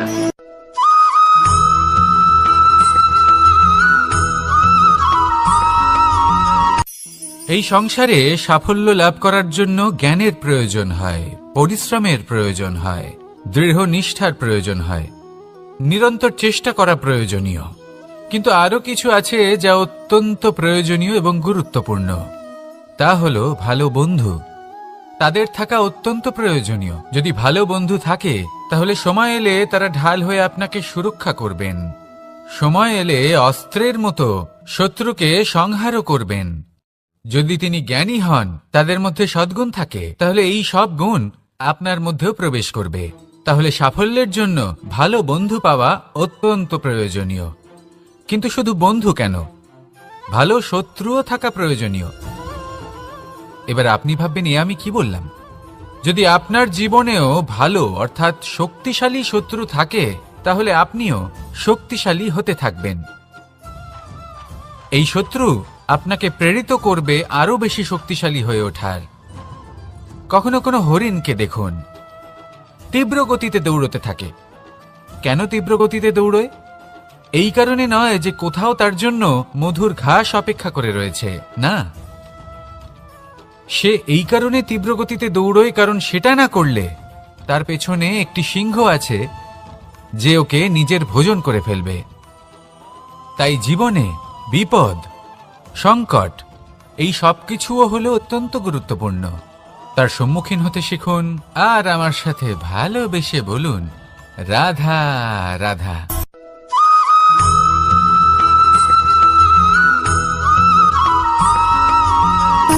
সুখ, দুঃখ এবং শক্তি, এই তিন হলো এই সংসারের ত্রিদেবের মতো। আমাদের জীবনে যা কিছু ঘটছে এই তিনটির ভিত্তির উপরেই হচ্ছে। আসলে এই সংসারের একটা নিয়ম আছে, যখনই আপনি কিছু লাভ করেন এই সংসার আপনার পরীক্ষা নেয়। এটা জানার জন্য আপনার পরীক্ষা নেয় যে আপনি যা কিছুই লাভ করেছেন আপনি কি আদৌ সেটার যোগ্য কিনা। ঠিক সেইভাবেই এই সুখ, দুঃখ এবং শক্তি আপনার পরীক্ষা নিয়ে থাকে। যখন সুখ আসে তখন সে আপনার পরীক্ষা নেয় যে আপনার মধ্যে অহংবোধ জাগ্রত হয়নি তো। যদি অহংবোধ চলে আসে তাহলে সুখ সেখানেই সঙ্গ ত্যাগ করে। দুঃখ আপনার ধৈর্যের পরীক্ষা নিতে থাকে, আর যদি আপনার মধ্যে ধৈর্য না থাকে তাহলে এটা আপনাকে আরো বেশি দুঃখের গভীর অন্ধকারে ঠেলে দেবে। সেখানে শক্তি পরীক্ষা নেয় আপনার বিনম্রতার। যদি আপনি বিনম্র না হন তাহলে হয় এই শক্তি আপনার সঙ্গ ত্যাগ করবে, নয় এই শক্তি বিনম্রতার অভাবে আপনার পতনের কারণ হতে পারে। এই সংসারে যে কোনো ব্যক্তি যিনি এই পরীক্ষায় উত্তীর্ণ হয়ে থাকেন এই জীবনে তিনি সাফল্য লাভ করেন। আসুন আমার সাথে ভালোবেসে বলুন, রাধা রাধা।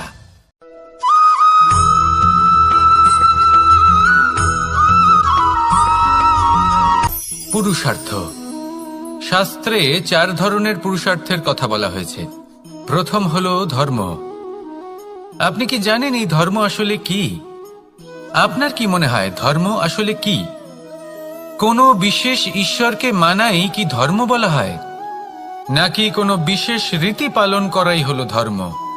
নাকি কোনো বিশেষ সাহিত্যকে সর্বশ্রেষ্ঠ মনে করাই হলো ধর্ম? না, ধর্ম হলো সেটা যাকে ধারণ করা যেতে পারে। আর ধারণ শুধু সেটাই করা যায় যা পবিত্র। পবিত্র শুধু তাকেই বলা হয় যা নিঃস্বার্থ, যার মধ্যে শাসন করার কোনো ইচ্ছে নেই, যা সরলভাবেই প্রবাহমান, জল এবং বায়ুর মতো। যখন কোনো ব্যক্তি ধর্মকে ধারণ করেন এবং সেই ধর্ম সেই ব্যক্তিকে রক্ষা করে তখন তাকে ধর্ম বলা হয়। ধর্ম যা রক্ষা করে অহংকার থেকে, খারাপ চিন্তার হাত থেকে। সেই জন্য পুরুষার্থ গড়ে তোলার আগে, ধর্ম পালন করার আগে ধর্মের প্রকৃত অর্থ কি সেটা বুঝে নিন। এটা জেনে রাখুন যে সমস্ত ধর্মের আধার, সমস্ত ধর্মের ভিত শুধুমাত্র ভালোবাসা। আসুন আর এই ভালোবাসার সাথেই বলুন, রাধা রাধা।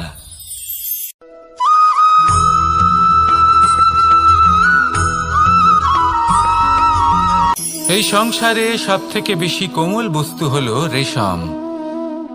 এই রেশম এতটাই কোমল হয় যে এর পুরো একটা থান শুধুমাত্র একটা হাতে ধরা সম্ভব। কখনো ভেবে দেখেছেন এই রেশম কিভাবে হয়? একটি কীট তার লালার দ্বারা উৎপন্ন হয়। এই কীট সেই রেশমকে পাক দিতে থাকে, পাক দিতেই থাকে, দিতেই থাকে, আর আস্তে আস্তে তার মধ্যেই জড়িয়ে পড়ে। শেষে ওর এই সুন্দর অমূল্য সৃষ্টি রেশমের এই সুতো তার নির্মাণ কার্য পূর্ণ হয়, কিন্তু তাতেই ও নিজে বন্দী হয়ে যায়। নিজেরই মায়াজালের এই বন্দী গৃহে নিজেই ফেঁসে যায়। এবার এই সুতোকে ব্যবহারযোগ্য করে তোলার জন্য এই কীটগুলিকে এই কবচের সাথেই ফুটন্ত জলে ফেলে দেওয়া হয়। এই সংসারে যদি আমাদের স্বপ্ন এই সংসারের দুঃখ হরণ করার জন্য, এই সংসারে সুখ বিতরণ করার জন্য হয়, তবেই আমাদের প্রগতি সম্ভব। যদি আমাদের এই স্বপ্ন শুধুই আমাদের এবং আমাদের স্বার্থ সিদ্ধির জন্য হয়, তাহলে এই স্বপ্ন আমাদের অন্ধ করে দেবে, আমাদের অন্ধকারের পথে নিয়ে যাবে, আর আমরাও সেই কীটের মতো হয়ে যাব। নিজেদেরই মায়াজালে আমরা নিজেই ফেঁসে যাব, আর শেষে আমরা যদি কিছু লাভ করি তা হবে একাকিত্ব, অন্ধকারময় মৃত্যু। তাই স্বপ্ন অবশ্যই দেখুন, কিন্তু এমনভাবে স্বপ্ন দেখবেন না যে তার এই বন্দিগৃহে আপনি নিজেই ফেঁসে গেলেন। স্বপ্ন দেখুন পরোপকারে।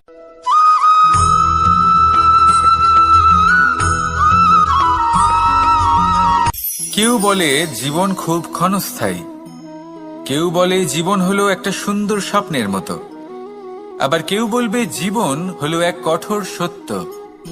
কিন্তু জীবন আসলে কি? জীবন হলো আপনারই প্রতিবিম্ব, একটা দর্পণ।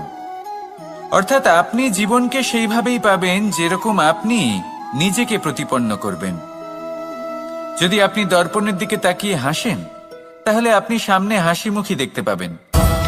এবার যদি আপনি গম্ভীর হয়ে থাকেন, তাহলে আপনি একজন রুষ্ট ব্যক্তি দেখতে পাবেন। শেষে সবথেকে বেশি গুরুত্বপূর্ণ হলো আপনার চেষ্টা। আপনাকে সবসময় চেষ্টা করতে হবে যাতে আপনি নিজেকে প্রসন্ন এবং ইতিবাচক মনোভাবে রাখেন। এটা হলো আপনারই উত্তরদায়িত্ব, তাকে পালন করুন। এই মনকে প্রসন্ন রাখুন, এই সংসারকে সুন্দর বলে মনে হবে, আর এই মন প্রসন্ন হয়ে বলবে রাধা রাধা।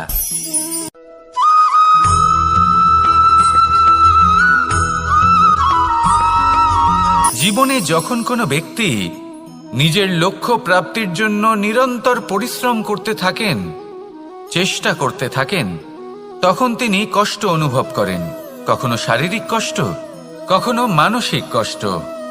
এবার উনি এটা ভাবতে থাকেন যে আমি কি উচিত করছি নাকি অনুচিত করছি। কারণ অন্যদিকে এমন একজন ব্যক্তিও আছেন যিনি একদমই পরিশ্রম চেষ্টা করছেন না। তিনি মদিরা পান করেন, বিলাসিতায় জীবন কাটান, অলস প্রকৃতির হয়ে ওঠেন, নিদ্রাতে বিলীন হয়ে থাকেন আর ভাবেন যে তিনি সুখ লাভ করছেন। কিন্তু এরকম কেন হয়?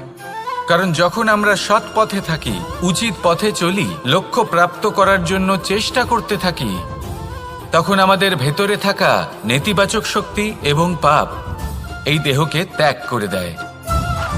আর এই অনুভূতিটাই আমাদের দুঃখের অনুভূতি দেয়, কষ্ট দেয়। এবার সেখানে যদি আমরা কুপথে চলি, অনুচিত পথে চলতে থাকি, তাহলে আমাদের ভেতরে থাকা পুণ্য এবং ধনাত্মক শক্তি আমাদের দেহ ত্যাগ করে দেয়। আর এই অনুভূতির কারণেই আমরা সুখ অনুভব করি। কিন্তু কখনো ভাববেন যে এই সুখ বেশি সময় পর্যন্ত থাকে না। সেই জন্য সবসময় মনে রাখবেন, যদি আপনি জানেন যে এটাই আপনার লক্ষ্য, এটাই উচিত পথ, শুভ পথ, তাতে নিরন্তরভাবে এগিয়ে যেতে চেষ্টা করতে থাকুন। এই কষ্ট আপনাকে সুখের পরাকাষ্ঠায় কখন পৌঁছে দেবে তা আপনি জানতেই পারবেন না। আসুন আমার সাথে ভালোবেসে বলুন রাধা রাধা।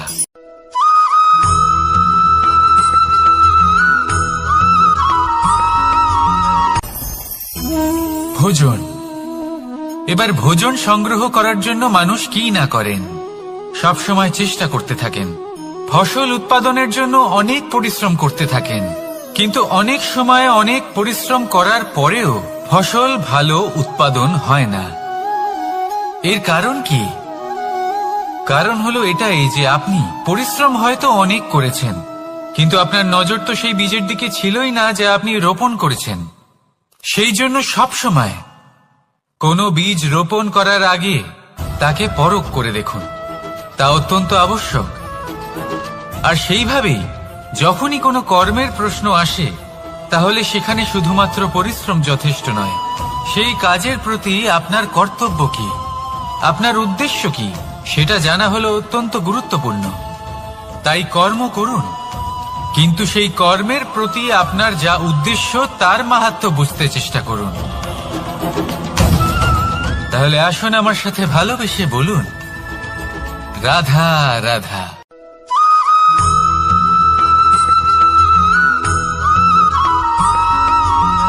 পিতা আর পুত্রের সম্পর্ক অত্যন্ত মধুর হয়ে থাকে। পিতা স্বপ্ন দেখেন, তাকে পূর্ণ করার সকল সম্ভাব্য চেষ্টা করেন, কিন্তু তাও অনেক সময় ওনার স্বপ্ন অপূর্ণ থেকে যায়। তখন পিতা ভাবেন যে স্বপ্ন উনি পূর্ণ করতে পারেননি, ওনার সন্তান তা অবশ্যই পূরণ করবে। যে স্থানে উনি কখনো পৌঁছতে পারেননি, সেই স্থানে ওনার পুত্র অবশ্যই পৌঁছবে। পিতা নিজের সন্তানের ভবিষ্যৎ নিয়ে সেই স্বপ্ন দেখেন, আর যখন সেই সন্তান সামনে এগোতে থাকে তখন তার দুঃখ হয় না, বরং গর্ব হয়। ওনার ভালো লাগে এটা দেখে যে ওনার সন্তান অনেক উন্নতি করছে।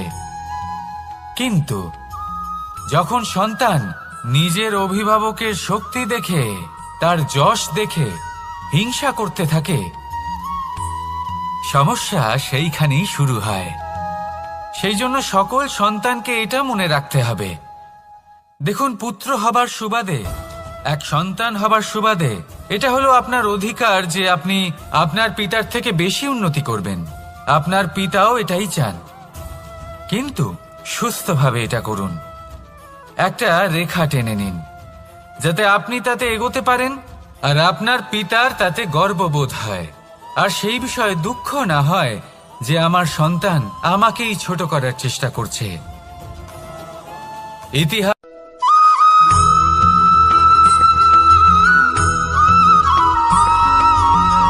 যখন আমরা কোনো বনে প্রবেশ করি, তখন এই সবুজ ঘাস দেখে, এই কোমল ঘাস দেখে আমাদের মন প্রফুল্ল হয়ে ওঠে। ভিন্ন ভিন্ন প্রজাতির ফুল, ভিন্ন ভিন্ন রঙের ফুল দেখে এই মন আনন্দে ভরে ওঠে। এখানে শিশুরা আনন্দ লাভ করে, বড়রা ভোজন গ্রহণ করেন, কথাবার্তা বলেন, হাঁটাহাঁটি করে বেড়ান। এবার ভেবে দেখুন, যখন এই উপবনের নির্মাণ হয়েছিল সেই সময় যদি এই মাটিকে সঠিকভাবে খনন না করা হতো, যদি তাতে সঠিকভাবে বীজ রোপণ না করা হতো, যদি কোনো সংঘর্ষ না হতো, পরিশ্রম না করা হতো, যদি চলতে চলতে পায়ে কাঁটা না বিঁধে যেত, তাহলে এই সুন্দর বন দেখে আমরা কি এই আনন্দ লাভ করতে পারতাম? কখনোই নয়। ধরুন কোনো নদীর তটে সুন্দর একটি বন আছে, সেই বনের আনন্দ লাভ করতে গেলে আপনাকে সেই নদী পার করতেই হবে। যদি সুখের নদীর কাছে পৌঁছতে চান, তাহলে তটে যে কাঁটা রয়েছে সেগুলোর সাথে সংঘর্ষ করতেই হবে। এই সংসারে যদি আপনি সুখ লাভ করতে চান, তাহলে সুখ লাভের এই যাত্রা শুরু করতে হবে সংঘর্ষ দ্বারা। তাহলে সংঘর্ষকে স্বাগত জানান, এর পেছনেই সুখ রয়েছে যা আপনার জন্য অপেক্ষা করছে। এবার হাসুন আর আমার সাথে ভালোবেসে বলুন, রাধা।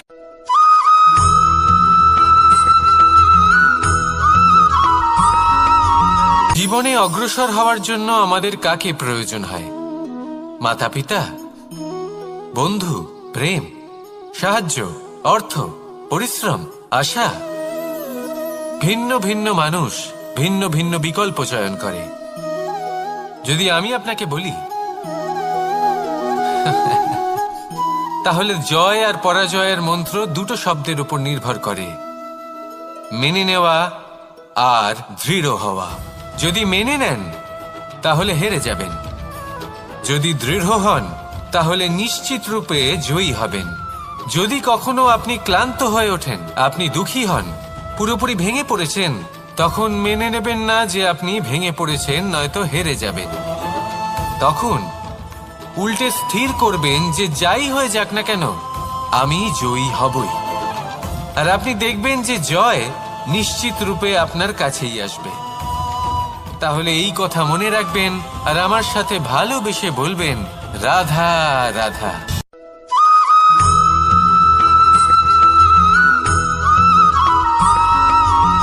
এই সংসারে সব থেকে বড় ব্যক্তি কে? আপনি বলবেন, এ কেমন ধরনের প্রশ্ন? কিন্তু এটা হলো সব থেকে উচিত প্রশ্ন। কেউ এর উত্তর দেবে যে সেই মহাপ্রতাপী রাজা, তিনি হলেন সব থেকে বড় ব্যক্তি, সেই বড় রাজনীতিবিদ, তিনিই সব থেকে বড় ব্যক্তি। আমি আপনাকে জানাই যে সংসারের সব থেকে বড় ব্যক্তি হলেন তিনি, যার সাথে দেখা করলে আপনি নিজেকে ছোট মনে করবেন না। কোনো ব্যক্তি যিনি সব থেকে বেশি শক্তিশালী আপনি যদি তার সামনে যান তাহলে উনি আপনার অন্তরের শক্তিকে বাইরে বের করে আনবে, আপনার অন্তরের লুকিয়ে থাকা শক্তিকে জাগ্রত করতে প্রেরণা প্রদান করবে। তিনি হলেন বড় ব্যক্তি, তিনি হলেন মহান ব্যক্তি। তিনি নন যিনি নিজের বল এবং ঐশ্বর্য দ্বারা আপনাকে তার সামনে ছোট প্রমাণ করবেন। এবং সেই জন্য মহাদেব আমার আরাধ্য হলেন আমার খুব প্রিয়। কারণ রাজা হোক বা ফকির, কেউ যদি ওনার সামনে যান তাহলে সে নিজেকে ছোট মনে করেন না। আপনিও যদি জীবনে অনেক বড় হতে চান তাহলে কাউকে কখনো নিজেকে ছোট মনে করতে দেবেন না। তার অন্তরে বড় হয়ে ওঠার প্রেরণা প্রদান করুন। আসুন আমার সাথে ভালোবেসে বলুন, রাধা রাধা।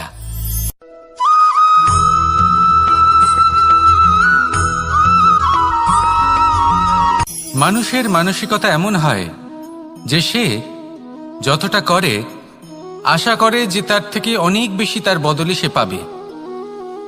দেখুন, সবকিছুই আপনার ভাবনা চিন্তার উপর নির্ভর করছে। আপনি যদি ফলের বিষয়ে ভেবে কর্ম করতে থাকেন তাহলে সেটা অনুচিত। জীবনের আসল আনন্দ হলো নিজের কর্ম করতে থাকা, ফলের চিন্তা করা উচিত নয়। যদি আপনি এরকম ভাবেন যে আমি এতটা করছি, আমার এতটা পাওয়া উচিত, সেই ভাবনা অনুচিত।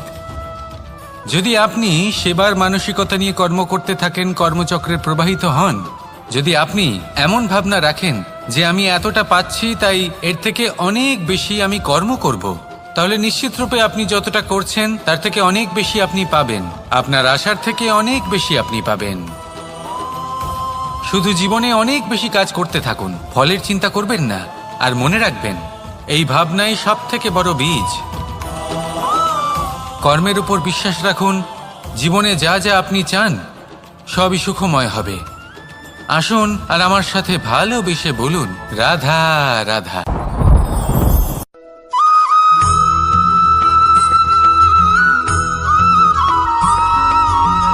এই দড়িটা দেখুন, ছোট ছোট রেশম দ্বারা তৈরি। এটা সরু সুতো দ্বারা তৈরি হয়েছে এটা, আর এ অত্যন্ত কোমলও বটে।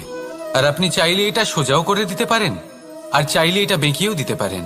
আর যদি চান তাহলে এটা গোল গোল করে বেঁধে কোথাও রেখেও দিতে পারেন।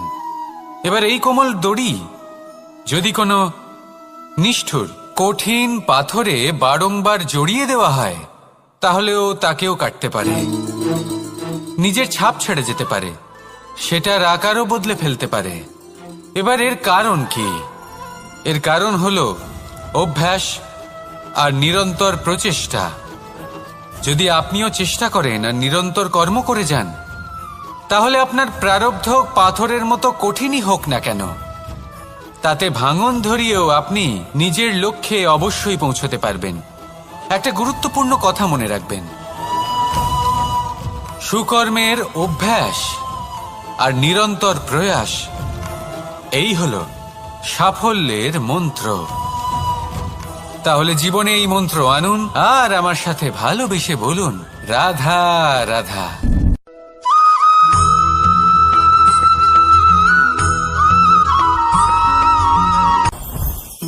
জীবনে কিছু শেখা অত্যন্ত গুরুত্বপূর্ণ। এবার কি কি শিখতে হবে সেই সব শেখানোর জন্য অনেক শিক্ষক রয়েছেন, কিন্তু কি শিখবেন না আর কি করবেন না এটা আমাদের নিজের অভিজ্ঞতা দিয়ে শিখতে হয়। কিন্তু তার মানে এটা নয় যে যদি আপনাকে শিখতে হয় যে আগুনের তাপ কতটা, আপনাকে আগুনের মধ্যে হাত দিতে হবে। না, অন্য কারোর অভিজ্ঞতা দ্বারাও শিখতে পারেন। প্রশ্ন শুধুমাত্র একটাই যে আপনি কি শিখতে চান নাকি চান না। যদি আপনি এটাই ভাবেন যে আমি শুধুই নিজের অভিজ্ঞতা দ্বারাই শিখতে চাই, তাহলে জীবনকাল ছোট মনে হবে, অনেক কিছুই শিখতে পারবেন না। তাই নিজের সাথে সাথে বড়দের অভিজ্ঞতা দ্বারাও শেখা শুরু করে দিন। এই সংসারের অভিজ্ঞতা দ্বারা শিখতে শুরু করে দিন। আর এটা নিশ্চিত রূপে শেখা আবশ্যক যে কখন কি করবেন না, কোথায় থামতে হবে আর কোথায় থামবেন না। তাহলে আসুন আর আমার সাথে ভালোবেসে বলুন, রাধা রাধা।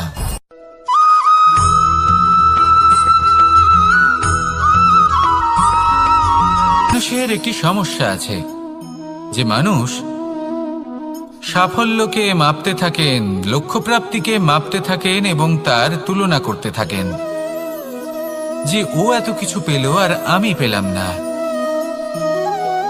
ওর কাছে এত কিছু আছে কিন্তু আমার কাছে নেই। এই তুলনা করার জন্য ওনারা দুঃখী হয়ে পড়েন, নিরাশ হয়ে পড়েন। তাই আমি একটা প্রশ্ন করছি যে এটা কি উচিত? এই সংসারে আপনি কি নিয়ে তুলনা করবেন যেখানে সূর্যদেব চন্দ্রমা দুজনেই আছেন, দুজনেই হলেন বিশেষ, দুজনেই নিজ নিজ সময়ে উদিত হন। এদের মধ্যে একজন না থাকলে তাহলে আমাদের জীবন কঠিন হয়ে পড়বে। ঠিক সেইভাবেই আপনি যদি একটা বড় রেখা অঙ্কন করেন তাহলে অন্য রেখাটি ছোট হয়ে পড়ে না, সে তেমনই থাকে যেমনটা সে ছিল। আপনার অস্তিত্ব কখনো ছোট বা বড় হতে পারে না, শুধু তুলনা করার জন্য আপনার এটা মনে হতে পারে। যদি আপনি যুদ্ধ করতে চান আপনার তলোয়ারের প্রয়োজন পড়বে, যদি বস্ত্র তৈরি করতে চান এত বড় তলোয়ার দিয়ে কিছুই হবে না, তখন প্রয়োজন পড়বে একটা ছোট্ট সূচের। তাই তুলনা করবেন না, না নিজেকে ছোট মনে করবেন না অন্য কাউকে। সবার সাথে সহযোগিতা করুন, আর যদি তুলনা করতেই হয় নিজের সাথে করুন যে কাল আমি কেমন ব্যক্তি ছিলাম, আজ কি তার থেকে শ্রেষ্ঠ হয়ে উঠতে পেরেছি। ভেবে দেখুন ভবিষ্যতে গিয়ে আপনি কতটা শ্রেষ্ঠ ব্যক্তি হতে পারেন। আসুন আমার সাথে ভালোবেসে বলুন রাধা রাধা।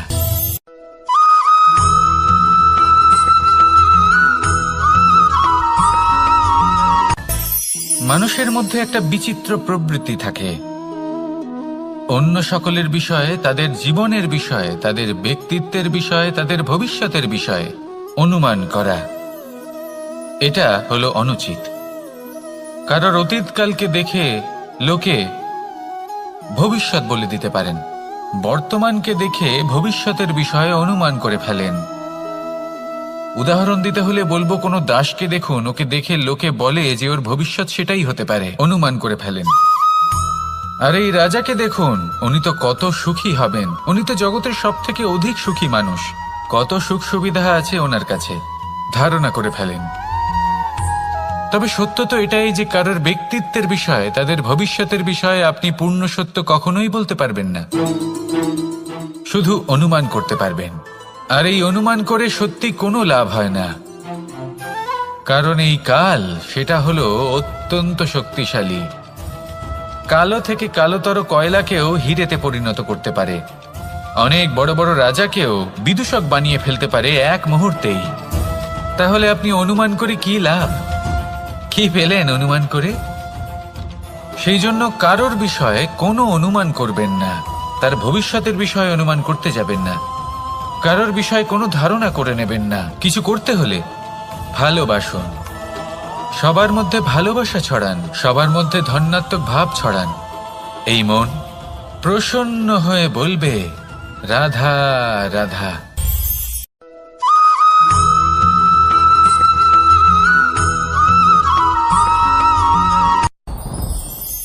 সাথী, সাথী এই শব্দটির ব্যাখ্যা কে কিভাবে করে?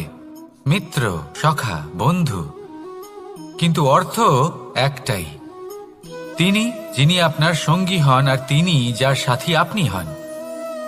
এবার সব থেকে বড় প্রশ্ন হলো এটাই যে তিনি কে হতে পারেন যাকে আপনি আপনার সাথী বলে মেনে নিতে পারেন, নিজের সখা, নিজের মিত্র, নিজের বন্ধু মেনে নিতে পারেন।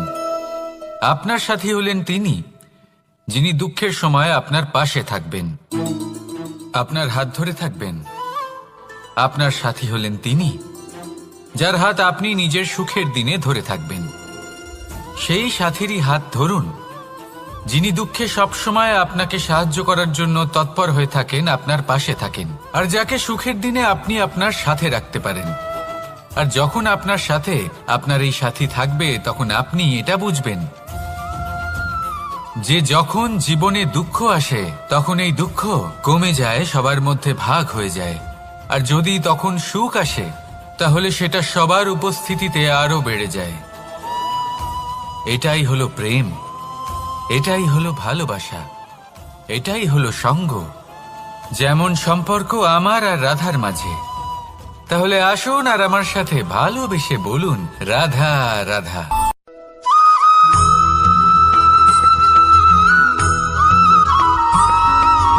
আমাদের শরীর প্রকৃতির সর্বশ্রেষ্ঠ রচনা। যে অঙ্গ প্রত্যঙ্গ আমরা লাভ করেছি প্রত্যেকটির মধ্যে একটি নিজস্ব বার্তা রয়েছে। একটু ভেবে দেখুন, দুটি চোখ দিয়েছে দেখার জন্য, দুটি কান দিয়েছে শোনার জন্য, নাসিকাও আছে দুটি, দুটি হাত দিয়েছে দ্বিগুণ পরিশ্রম করার জন্য, কিন্তু জীব শুধুমাত্র একটি। তার উপরেও তীক্ষ্ণ বলিষ্ঠ দাঁত দিয়েছে তার রক্ষার জন্য। কখনো ভেবে দেখেছেন কেন?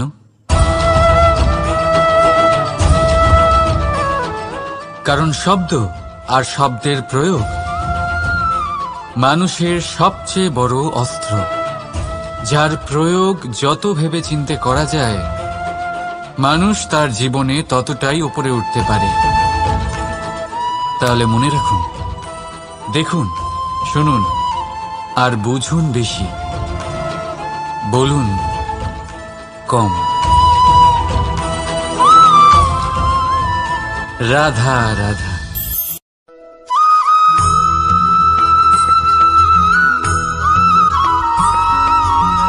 এই সংসারে সব থেকে বড় ব্যক্তি কে?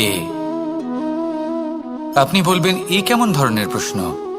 কিন্তু এটা হলো সব থেকে উচিত প্রশ্ন। কেউ এর উত্তর দেবে যে সেই মহাপ্রতাপী রাজা, তিনি হলেন সব থেকে বড় ব্যক্তি, সেই বড় রাজনীতিবিদ, তিনিই সব থেকে বড় ব্যক্তি। আমি আপনাকে জানাই যে সংসারের সব থেকে বড় ব্যক্তি হলেন তিনি, যার সাথে দেখা করলে আপনি নিজেকে ছোট মনে করবেন না। কোনো ব্যক্তি যিনি সব থেকে বেশি শক্তিশালী, আপনি যদি তার সামনে যান তাহলে উনি আপনার অন্তরের শক্তিকে বাইরে বের করে আনবে, আপনার অন্তরের লুকিয়ে থাকা শক্তিকে জাগ্রত করতে প্রেরণা প্রদান করবে। তিনি হলেন বড় ব্যক্তি, তিনি হলেন মহান ব্যক্তি। তিনি নন যিনি নিজের বল এবং ঐশ্বর্য দ্বারা আপনাকে তার সামনে ছোট প্রমাণ করবেন। এবং সেই জন্য মহাদেব আমার আরাধ্য হলেন আমার খুব প্রিয়। কারণ রাজা হোক বা ফকির, কেউ যদি ওনার সামনে যান তাহলে সে নিজেকে ছোট মনে করেন না। আপনিও যদি জীবনে অনেক বড় হতে চান তাহলে কাউকে কখনো নিজেকে ছোট মনে করতে দেবেন না। তার অন্তরে বড় হয়ে ওঠার প্রেরণা প্রদান করুন। আসুন আমার সাথে ভালোবেসে বলুন, রাধা রাধা।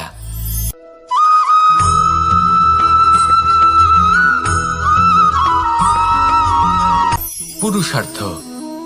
শাস্ত্রে 4 ধরনের পুরুষার্থের কথা বলা হয়েছে। প্রথম হলো ধর্ম। আপনি কি জানেন এই ধর্ম আসলে কি? আপনার কি মনে হয় ধর্ম আসলে কি? কোনো বিশেষ ঈশ্বরকে মানাই কি ধর্ম বলা হয়? নাকি কোনো বিশেষ রীতি পালন করাই হলো ধর্ম? নাকি কোনো বিশেষ সাহিত্যকে সর্বশ্রেষ্ঠ মনে করাই হলো ধর্ম? না, ধর্ম হলো সেটা যাকে ধারণ করা যেতে পারে। আর ধারণ শুধু সেটাই করা যায় যা পবিত্র। পবিত্র শুধু তাকেই বলা হয় যা নিঃস্বার্থ, যার মধ্যে শাসন করার কোনো ইচ্ছে নেই, যা সরলভাবেই প্রবাহমান, জল এবং বায়ুর মতো। যখন কোনো ব্যক্তি ধর্মকে ধারণ করেন এবং সেই ধর্ম সেই ব্যক্তিকে রক্ষা করে, তখন তাকে ধর্ম বলা হয়। ধর্ম যা রক্ষা করে অহংকার থেকে, খারাপ চিন্তার হাত থেকে। সেই জন্য পুরুষার্থ গড়ে তোলার আগে, ধর্ম পালন করার আগে ধর্মের প্রকৃত অর্থ কি সেটা বুঝে নিন।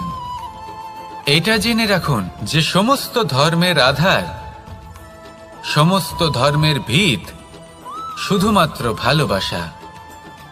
আসুন আর এই ভালোবাসার সাথেই বলুন, রাধা রাধা।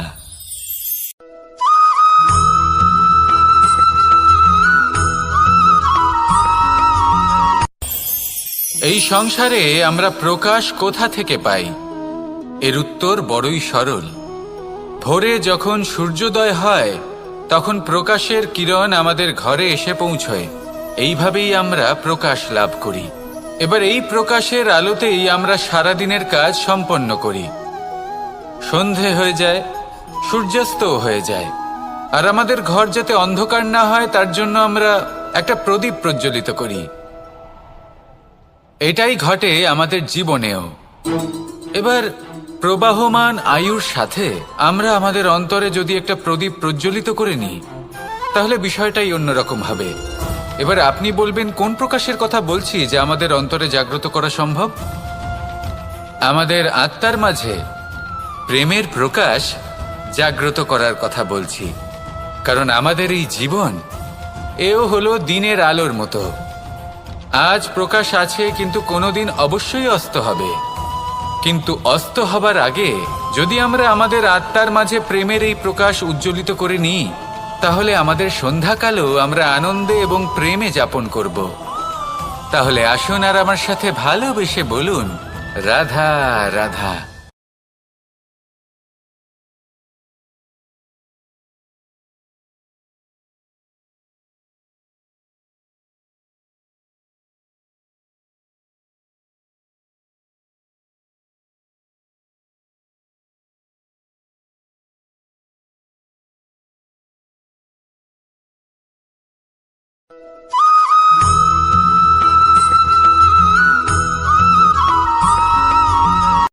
সংসারে আমাদের জীবনে যখন কোনো সুখ বা দুঃখ আসে, তার জন্য আমরা কাউকে না কাউকে অবশ্যই দায়ী করে থাকি, তাই না? এই ব্যক্তি আমাদের সাথে এরকম কাজ করেছেন, তাই আমার সাথে এমন হলো। ওই ব্যক্তি যদি এমনটা না করতেন, তাহলে আজ আমি ওই স্থানে পৌঁছতে পারতাম। সবই আপনার দৃষ্টিভঙ্গির ওপর নির্ভরশীল। আর যদি আপনার দৃষ্টিভঙ্গি এমন হয়, তাহলে তা অনুচিত। সত্যি কথা বলতে এই সংসারে ভিন্ন ভিন্ন ধরনের মানুষ আছে। এটা আপনার উপর নির্ভর করছে কিভাবে তাদের স্বাগত জানাবেন। একবার ভাবুন, আমি আমার দুটো হাত সামনে নিয়ে এলাম, দুটো মুঠো খুলে দিলাম। দুই প্রকারের মানুষ আসবেন, কিছু না কিছু দিয়ে যাবেন। এই মুঠো যদি আমি বন্ধ করে দিই, তাহলে না কেউ আমাকে কিছু দিতে পারবে, না আমার কিছু যাবে আসবে। নিশ্চয়ই বুঝতে পারছেন এই দুই ধরনের ব্যক্তি কারা এবং তারা কি দিয়ে যান। আমি যদি নিজের মুঠো খুলে দিই, তাহলে কিছু ভালো মানুষ আসবেন, আমাকে আনন্দ, সন্তুষ্টি, জ্ঞান প্রদান করে যাবেন, ভালো অভিজ্ঞতা দিয়ে যাবেন। কোনো খারাপ ব্যক্তি যদি আসেন, তাহলে তিনিও খারাপ অভিজ্ঞতা দেবেন, যার থেকে আমি শিক্ষা লাভ করব। এই সব কিছু আমি লাভ করতে পারি। মুঠো যদি বন্ধ করে রাখি, তাহলে আমি কিছুই পাবো না। দেখুন, এই সংসারে প্রত্যেকের জীবনে এইরকম। প্রত্যেকের জীবনে সবকিছুই আছে, ভালো খারাপ দুই মানুষই আছে। ভালো অভিজ্ঞতা আছে, খারাপ অভিজ্ঞতা আছে। নির্ভর করছে আপনার ওপর যে আপনি কি করবেন।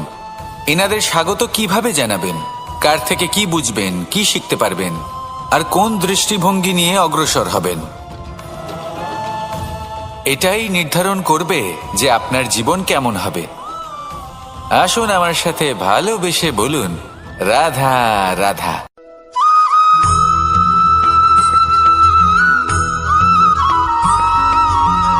ভালো, শুধু ওনাদের কঠোর ব্যবহার দেখলে আমরা একটু ভয় পেয়ে যাই। এবার ওনাদের এই কঠোর ব্যবহার আমাদের ভালো না লাগলেও অত্যন্ত আবশ্যক। কারণ মাতার থেকে আমরা যে শক্তি লাভ করি, তা যেন নিয়ন্ত্রণ হারিয়ে বিধ্বংসী না হয়ে ওঠে। আমরা যেন কোনো কুপথে না চলে যাই, আমরা কখনো যেন দোষ না করে ফেলি। শুধু সেই জন্য পিতা এবং গুরু একটু কঠোর হয়ে ওঠেন, এবং ওনাদের এই কঠোর আচরণ ভবিষ্যতে গিয়ে আমরা অবশ্যই বুঝতে পারি। জীবনে কিছু বছর আমরা এগিয়ে যাই, আর তারপর আমরা বুঝতে পারি যে বাবা এবং গুরু আমাদের যথেষ্ট ভালোবাসতেন, কিন্তু ওনাদের ভালোবাসার বহিঃপ্রকাশ আলাদা। প্রয়োজনীয় হলো এটা দেখার, এটা বোঝার যে শুরু থেকে আমাদের প্রতি ওনাদের আচরণ কেমন ছিল। ওনাদের কঠোর হওয়ার পেছনে ওনাদের ভালোবাসাটা বোঝার চেষ্টা করুন, ওনাদের চিন্তাটা বোঝার চেষ্টা করুন, ওনাদের পথপ্রদর্শনের আড়ালে আপনার ভবিষ্যতের জন্য যে পরিকল্পনা ওনারা করেছেন সেটা বোঝার চেষ্টা করুন। তখন আপনারা বুঝতে পারবেন ওনাদের ভালোবাসাকে। আপনার মনের মধ্যে আপনা থেকেই ওনাদের প্রতি সম্মান জেগে উঠবে। নিজের পিতা এবং নিজের গুরু, এই দুজনের প্রতি কৃতজ্ঞতা প্রকাশ করুন আর আমার সাথে ভালোবেসে বলুন, রাধা রাধা।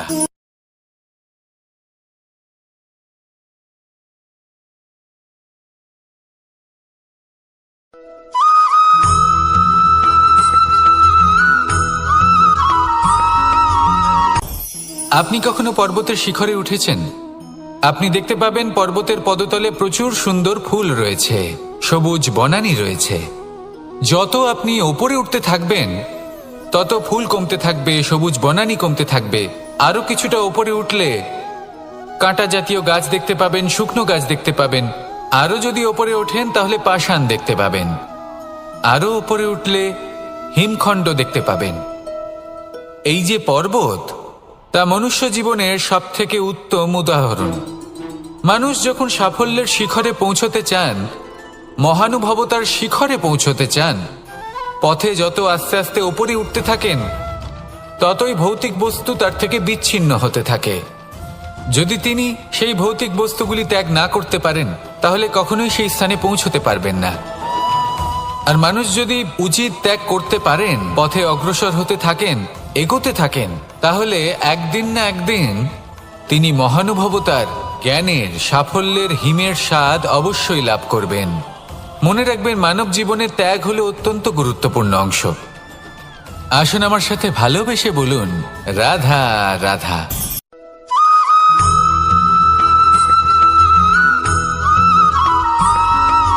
মানুষের একটি সমস্যা আছে যে মানুষ সাফল্যকে মাপতে থাকেন, লক্ষ্যপ্রাপ্তিকে মাপতে থাকেন এবং তার তুলনা করতে থাকেন যে ও এত কিছু পেল আর আমি পেলাম না,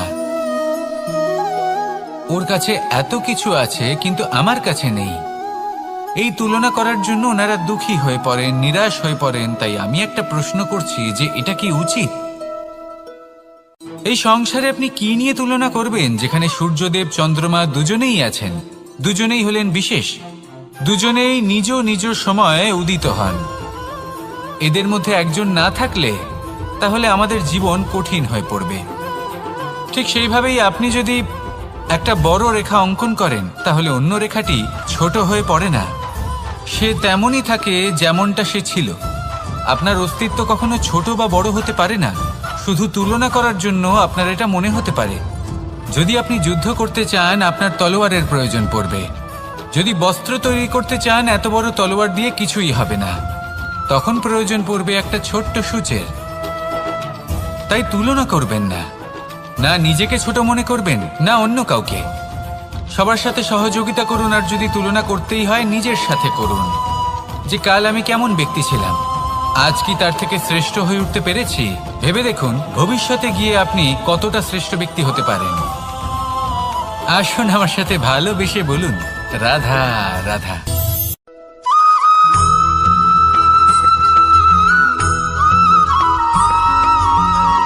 জীবন কিসের উপর নির্ভরশীল? ধনের ওপর, বৈভবের অনুভব যদি আপনি করতে চান তাহলে তা পাবেন শুধু একতার দ্বারা, সংগঠনের দ্বারা। যদি আপনাকে উদাহরণ দিই, নিজের এই হাতটাকে দেখুন, 5টা আঙুল রয়েছে। কোনো একটা বস্তুকে নিজের একটা আঙুল দ্বারা তুলে ধরার চেষ্টা করে দেখুন, বড়ই কষ্ট হবে। তখন আপনি বুঝতে পারবেন যখন এই 5টি আঙুল একত্রিত হয় তখন কোনো কাজ কতটা সহজ হতে পারে। এটাই হলো শক্তি, একতার। সব থেকে ভালো উদাহরণ যদি আপনাকে দিই তাহলে বাঁশি। এই বাঁশি থেকে অত্যন্ত মধুর সুর নির্গত হয় যা সবার মন প্রসন্ন করে দেয়। এই কথা সত্যি, কিন্তু এই বাঁশি আমি একটা বা দুটো আঙুল দিয়ে বাজাতে পারবো না। আমাকে প্রত্যেকটা আঙুল ব্যবহার করতেই হবে, তবেই এর থেকে মধুর সুর নির্গত হবে যা সকলকে প্রসন্ন করবে, ঠিক কিনা? ঠিক এইভাবেই যদি আপনি চান যে আপনার জীবনরূপী বাঁশি থেকেও মধুর সুর নির্গত হোক বা সবার মনকে প্রসন্ন করে তুলুক, তাহলে আপনাকেও জীবনে একতা নিয়ে আসতেই হবে। আপনি একাও কর্ম করতে পারেন, পথ চলতেও পারেন, সামনেও এগোতে পারেন, সাফল্যও লাভ করতে পারেন। কিন্তু যখন সকলে একসাথে এগোবেন, সেই পথে চলবেন, সেই কর্মই করবেন, তখন লক্ষ্যে অবশ্যই পৌঁছবেন, সাফল্য অবশ্যই লাভ করবেন। কিন্তু সেই সাফল্য এবং তার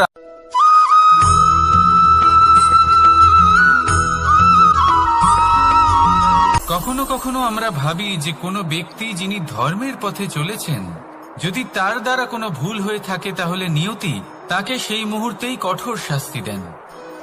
কিন্তু সেই সব মানুষ যারা সংসারের সবথেকে বড় অধর্মী, বহু নিকৃষ্ট মানের কাজ করেন, তাদের নিয়তি অনেক সুযোগ দেন। তাদের নিয়তি এরকম কঠোর প্রহার করেন না। এই ভাবনা কখনো না কখনো মনে আসেই। ভেবে দেখুন কেন? আসলে জীবনকে বেশিরভাগ মানুষ একভাবেই দেখে থাকেন, বিভিন্ন স্তরে একে দেখা উচিত।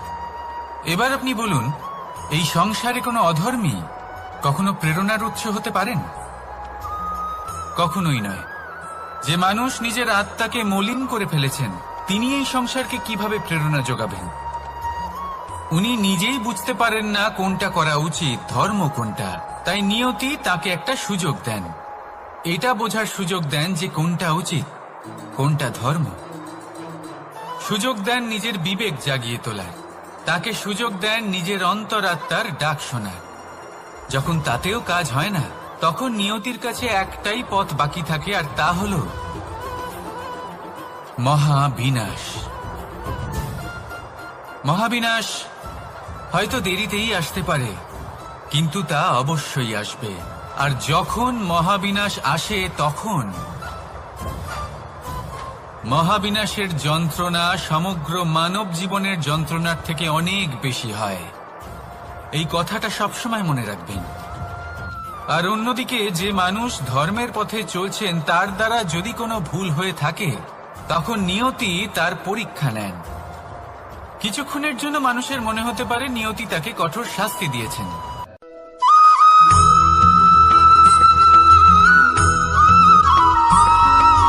প্রত্যেক মানুষ নিজের জীবনে হীরক তথা হিরে এবং দর্পণ এই দুই দেখেছেন। এই দুই হলো সাদা, এবং এরা দুজনেই আলোর প্রতিফলন ঘটায় এবং এরা দুজনেই উজ্জ্বল হয়ে ওঠে। আপনি হয়তো মনে মনে ভাবছেন যে এটা কি ধরনের তুলনা করছি। একটা হিরে তো রত্ন, তার মূল্য দর্পণের থেকে অনেক গুণ বেশি। কিন্তু হিরে থাকাতে দর্পণের মূল্য কিন্তু কোনো অংশে কমে যায় না, তাই না? মানুষ যখন হিরে নিজের হাতে নেয়, তখন সবার আগে কি খোঁজে? দর্পণ, যাতে তার মধ্যে দিয়ে দেখে সে বুঝতে পারে যে সেই হিরে আদৌ তার শোভাবর্ধন করছে কিনা, তাকে ভালো দেখাচ্ছে কিনা, প্রসাধনের জন্য সেটা ব্যবহার করা ঠিক হবে কিনা। অর্থাৎ হীরের উপস্থিতিতে দর্পণের গুরুত্ব কম হলো না, দর্পণের কারণে হীরের মূল্য বোঝা গেল। আমাদের জীবনেও ঠিক এরকমই ঘটে। আপনারা যদি সংসারে নিজের আশেপাশে দেখেন, এমন অনেক মানুষ দেখতে পাবেন যারা নিজেদের ক্ষেত্রে মহান স্থানে পৌঁছেছেন, নিপুণ এবং শ্রেষ্ঠ হয়েছেন। আর তাদের মধ্যে আপনার নিজের মনে হয় যেন আপনি তাহলে নিজেকে ছোট মনে করবেন না।